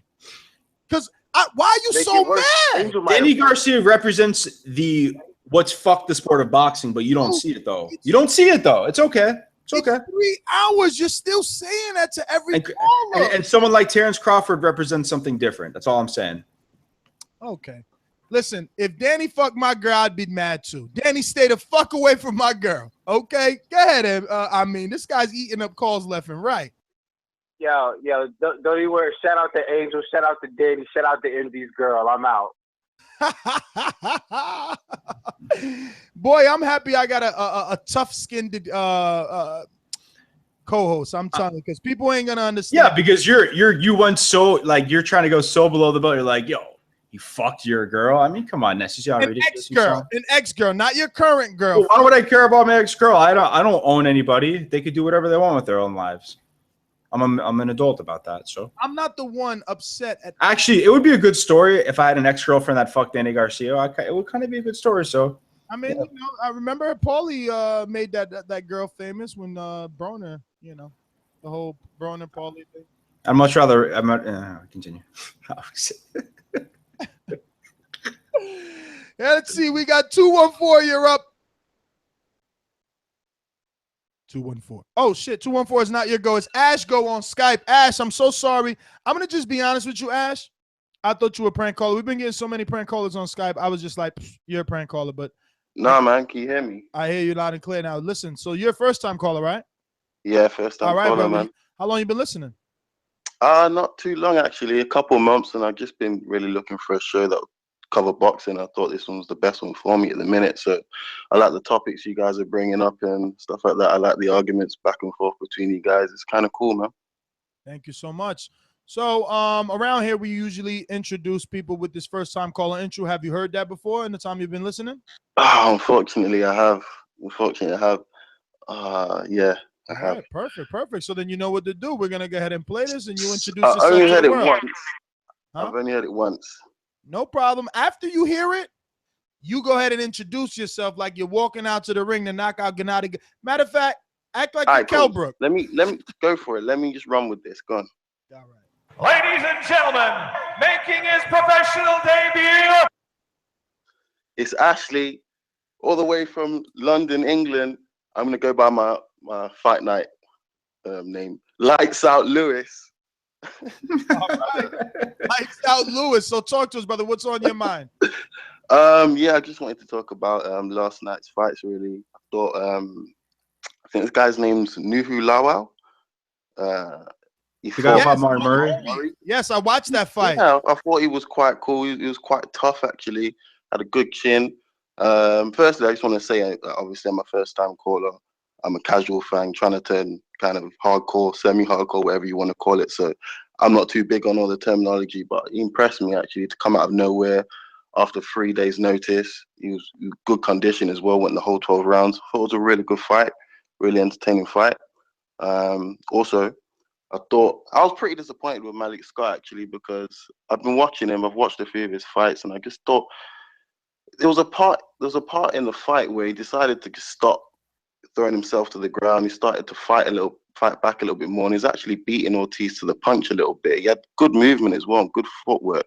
And I just think if he'd applied himself a little bit more, he probably would have got a lot more out of the fight, a lot more respect as well. I think his Barstool got more respect than he did out of the fight, actually, to be fair. Yeah, I mean, the size of that thing. Yeah, that was. They actually had to it took him like 5 seconds to reach over the ropes, grab the. It was like a fucking office chair. I don't know, the size of it. Yeah, that stool, right? It was huge. It's like for obese people. It's not even a normal size chair. It was like double wide. But no, but caller, I hear what you're saying. But obviously, for Malik Scott to increase his offensive, output, he would have to risk himself, and I don't think he was willing to do that because punches. Yeah, and I thought he was afraid of that power coming back, which is kind of why he was. Anyway, quickly moving on from that, Luis Ortiz. I don't know. I've been thinking myself, and I think that his next opponent's probably going to be David Price. I reckon. I think it'll be David Price. That sounds like a bit of a good fight to me, anyway, because everybody knows David Price is chinny over this side of the pond. But he's got a big punch as well, and I'd just like to see Luis Ortiz tested really by somebody, and I think he's got the power to test Ortiz. I don't know if he's got the real boxing ability, but if he does land, it might be an interesting fight. And I also wanted to, I don't know if you guys have ever heard of this guy, but he's a light heavyweight prospect. You probably would do, because obviously you guys are really into the boxing. This guy called Anthony Yard. Crazy skills. I think he's 9-0 right now, so just watch out for him. I think he fought on the Canelo Alvarez, Liam Smith undercard as well. Looked really good left hook knockout. So check him out. All right. Listen, Ash, man, thank you for calling in, brother. That's who you picking? Who you picking? For which fight? David Price or Luis Ortiz, since he looks so poorly. Get the fuck out of here. That's the next fight? With the one that the caller was saying. Like, he thinks that David Price is gonna, that's gonna be, which I mean could make sense in a way. Like, right, like let's just say Luis Ortiz hypothetically is eventually gonna fight Joshua. If Luis Ortiz, if they give him David Price, that's cruel. I know it's really. No, it's not cruel. It's not cruel. I mean, yo, fucking Malik Scott found a way to survive 12 rounds. Good point, but just saying, yo, this dude is looking old. Is all I'm saying. He needed to step on the gas. Let's see. David Price is more skilled than Malik Scott at the very least. I think people would argue that. I don't know. Listen. Yeah, I mean, different, but I would say it's different though. It's a different skill set, and I don't think David Price has the skill set to survive, nor the chin to survive that fight against Luis Ortiz. So, Mr. Velasquez.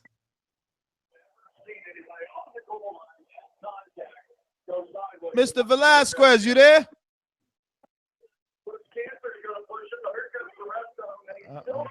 He'll hear it on the playback. I wanted to get TJ on, man. TJ fought on the undercard of Danny's fight as well. I didn't get there in time. It is a 2-hour ride for me. You know how many times I went to Philly this week. It was crazy. Let me see who else we got. We got two on me. We're going to go to 804. Talk to us. Who's this? What's up? This is Corey. Corey, what's going on, brother? No producer today, so I didn't know. How's it going, brother? It's going good, man. It's still Team DSG, man. Am I on a time clock? 2:55 and counting.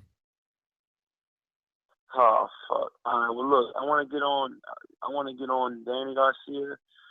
He fucking fought. He did his thing. He's official.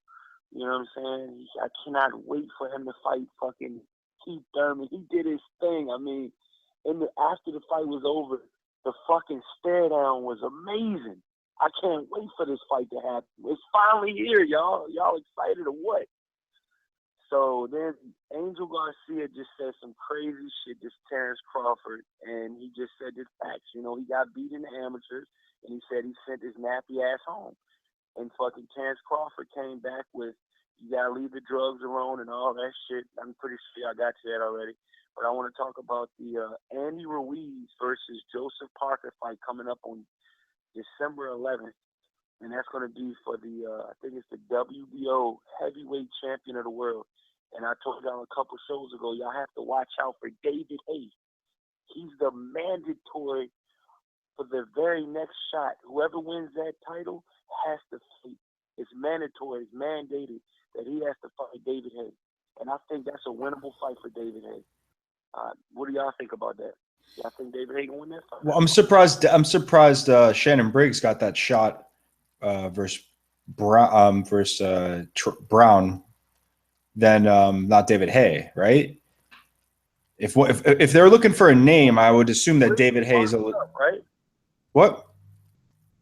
Shannon Briggs is the washed up fighter, right? Yeah, I mean, he hasn't really David Haye's fought in jokes, but like obviously based on what they look like and what we assume, Shannon Briggs is much more washed up than David Haye. Yes. Yeah. Oh, okay. I thought y'all were lovers for a minute last show, but back to what I was saying. I was saying that, you know what I mean, David Haye, you know what I mean, he could definitely win this title. I mean, it's winnable for him. You know, the first title, the WBA title he had wasn't a real legitimate, you know, world title. It was the rummy off. It was like the secondary title. This is for the real WBO title, and I think it's very winnable for David Haye. You know what I mean? And I really think he's gonna win that. And then on another note, Deontay Wilder is supposed to be fighting Huey Fury. They're already mid talks right now, and I think that's a little too fast for Huey Fury. I think that he's definitely being rushed. He's only about 22 years old. The Tyson Fury camp, which is the same camp as Huey Fury, are rushing the hell out of this guy. He hasn't even got his man strength yet. I don't think Deontay Wilder's not the way to go. And I mean, I'm thinking KO all over again. I mean, this is not going to end pretty for fucking Huey Fury. Last fight he was in was cut it. Oh man, all right, man. That's 3 minutes, Corey. Don't be down, brother. That was a great call. I'm actually going to entertain the whole Huey Fury thing. I think it was MD that was talking to me about that earlier today, right, MD? Yeah. What was the source, though? That's why we didn't. We obviously. I just want to tell our listeners we didn't bring it up because we couldn't find a legitimate source that was discussing this said negotiations with Deontay Wilder. It's obviously breaking news because that would be a surprise to all of us, but we could not find it. It's not breaking news if it's not on any legitimate sites, but let's hypothetically talk about it. You go first. I mean, hypothetically, if that was a potential opponent for Wilder, I'm sure you would have some criticism. Huey Fury, he's a novice. He shouldn't be fighting Wilder at this point. I agree.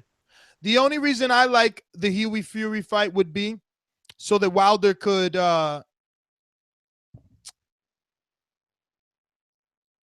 metaphorically kill him, not literally kill him, and maybe that would entice Tyson Fury to come, you know, like it'll build a story, kind of like when Austin Trout beat Rigoberto Alvarez. Remember that time Austin Trout beat Rigoberto Alvarez, and then he had the reason to call out Canelo, and it's like, oh, I beat your brother, I got his belt, and then Canelo had a reason to fight Trout. So that's the only reason I would like this Huey. I mean, Huey doesn't belong in there. Like, I mean, we still don't know what the fuck Tyson Fury is going to do with the future of his boxing career. So it's very, up in the air. So it seems like he's at a meltdown, and he could come back and do some things because he obviously has skill. But I don't know. I'm not holding my breath to see Tyson Fury come back as what he was before he, had his issues. Another reason why that Fury thing was something I didn't want to mention or think that would be legitimate is because Huey's been having a lot of medical issues due to that skin condition that he has that MD. Yeah, he has like cystic acne where it's just like these large it's bad.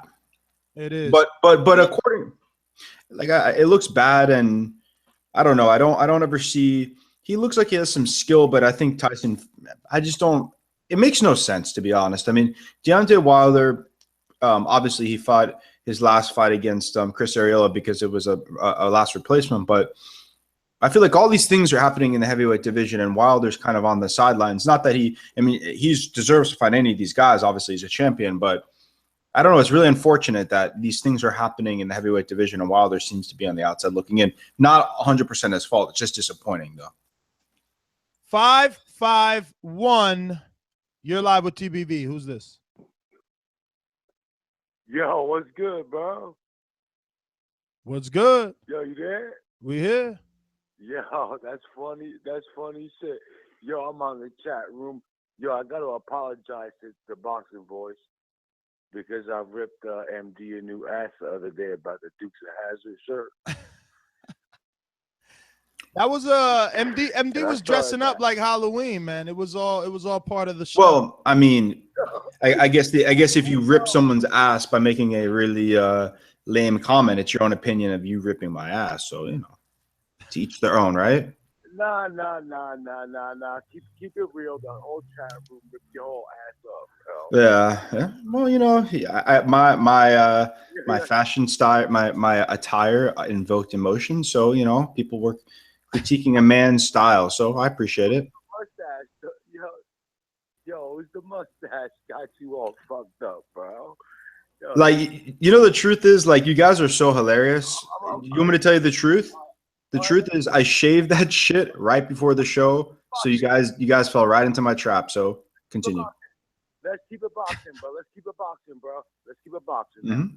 All right, so why with let's ride with this whole Danny Garcia shit, right? All right. So I'm telling you that Danny Garcia, Angel Garcia, talking all that shit. I'm telling you, bro, he's gonna back that shit up. Come Thurman time, come that time, you're gonna see Philly roll up. It could be at Barclays, it could be anybody's backyard. I'm telling you, bro, he's gonna get caught, bro. He's gonna be running around like Lyra, talking all that shit, yappy with that, you know, that Florida sun on his ass. Come down to the East Coast. 90 seconds. Yo, I'm out. I smoke mad reefer, and I want to let you all know, vote. What the fuck? The election's already happened. All right. How high is that, motherfucker? That's some good reefer. He forgot to vote. He's still high. But that was a good call. Listen, man, we want to thank everyone, obviously, for calling in. We got through it. A lot of you guys owe Crow, but we got Crowbituaries now. Don't think that because the producer isn't here, you haven't had I mean, you're able to get out of this Crow. No. We have the list. Crowbituary we have, and you will be eating. MD continues to invoke the listeners. I love it.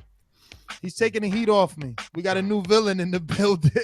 I can't believe that, you know, we're talking Danny Garcia and you're not, you know, getting attacked, but you know, dude, you've blown up. Your mustache has its own username. Forget about it. I mean, can you imagine that person that went into the account goes MD's like, I just, you know, I feel honored, right? And I've like I said, I've been celebrity sided by Jay from Orlando. Like, shout out to Jay from Orlando. I was walking, like I said, y'all know the deal, right?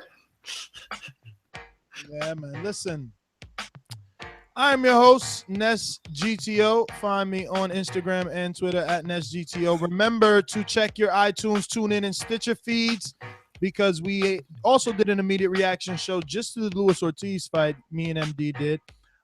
And remember to follow us. Well, sign up to Patreon.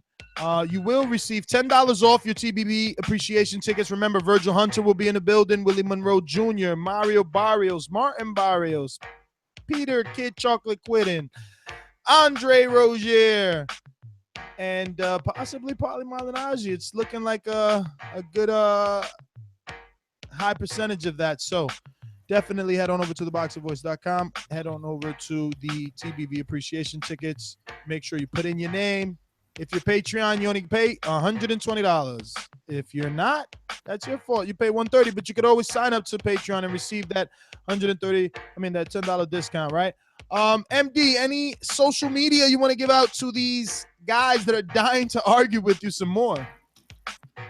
You can follow me at BoxingMD1 on Twitter. BoxingMD1 on Twitter. Later.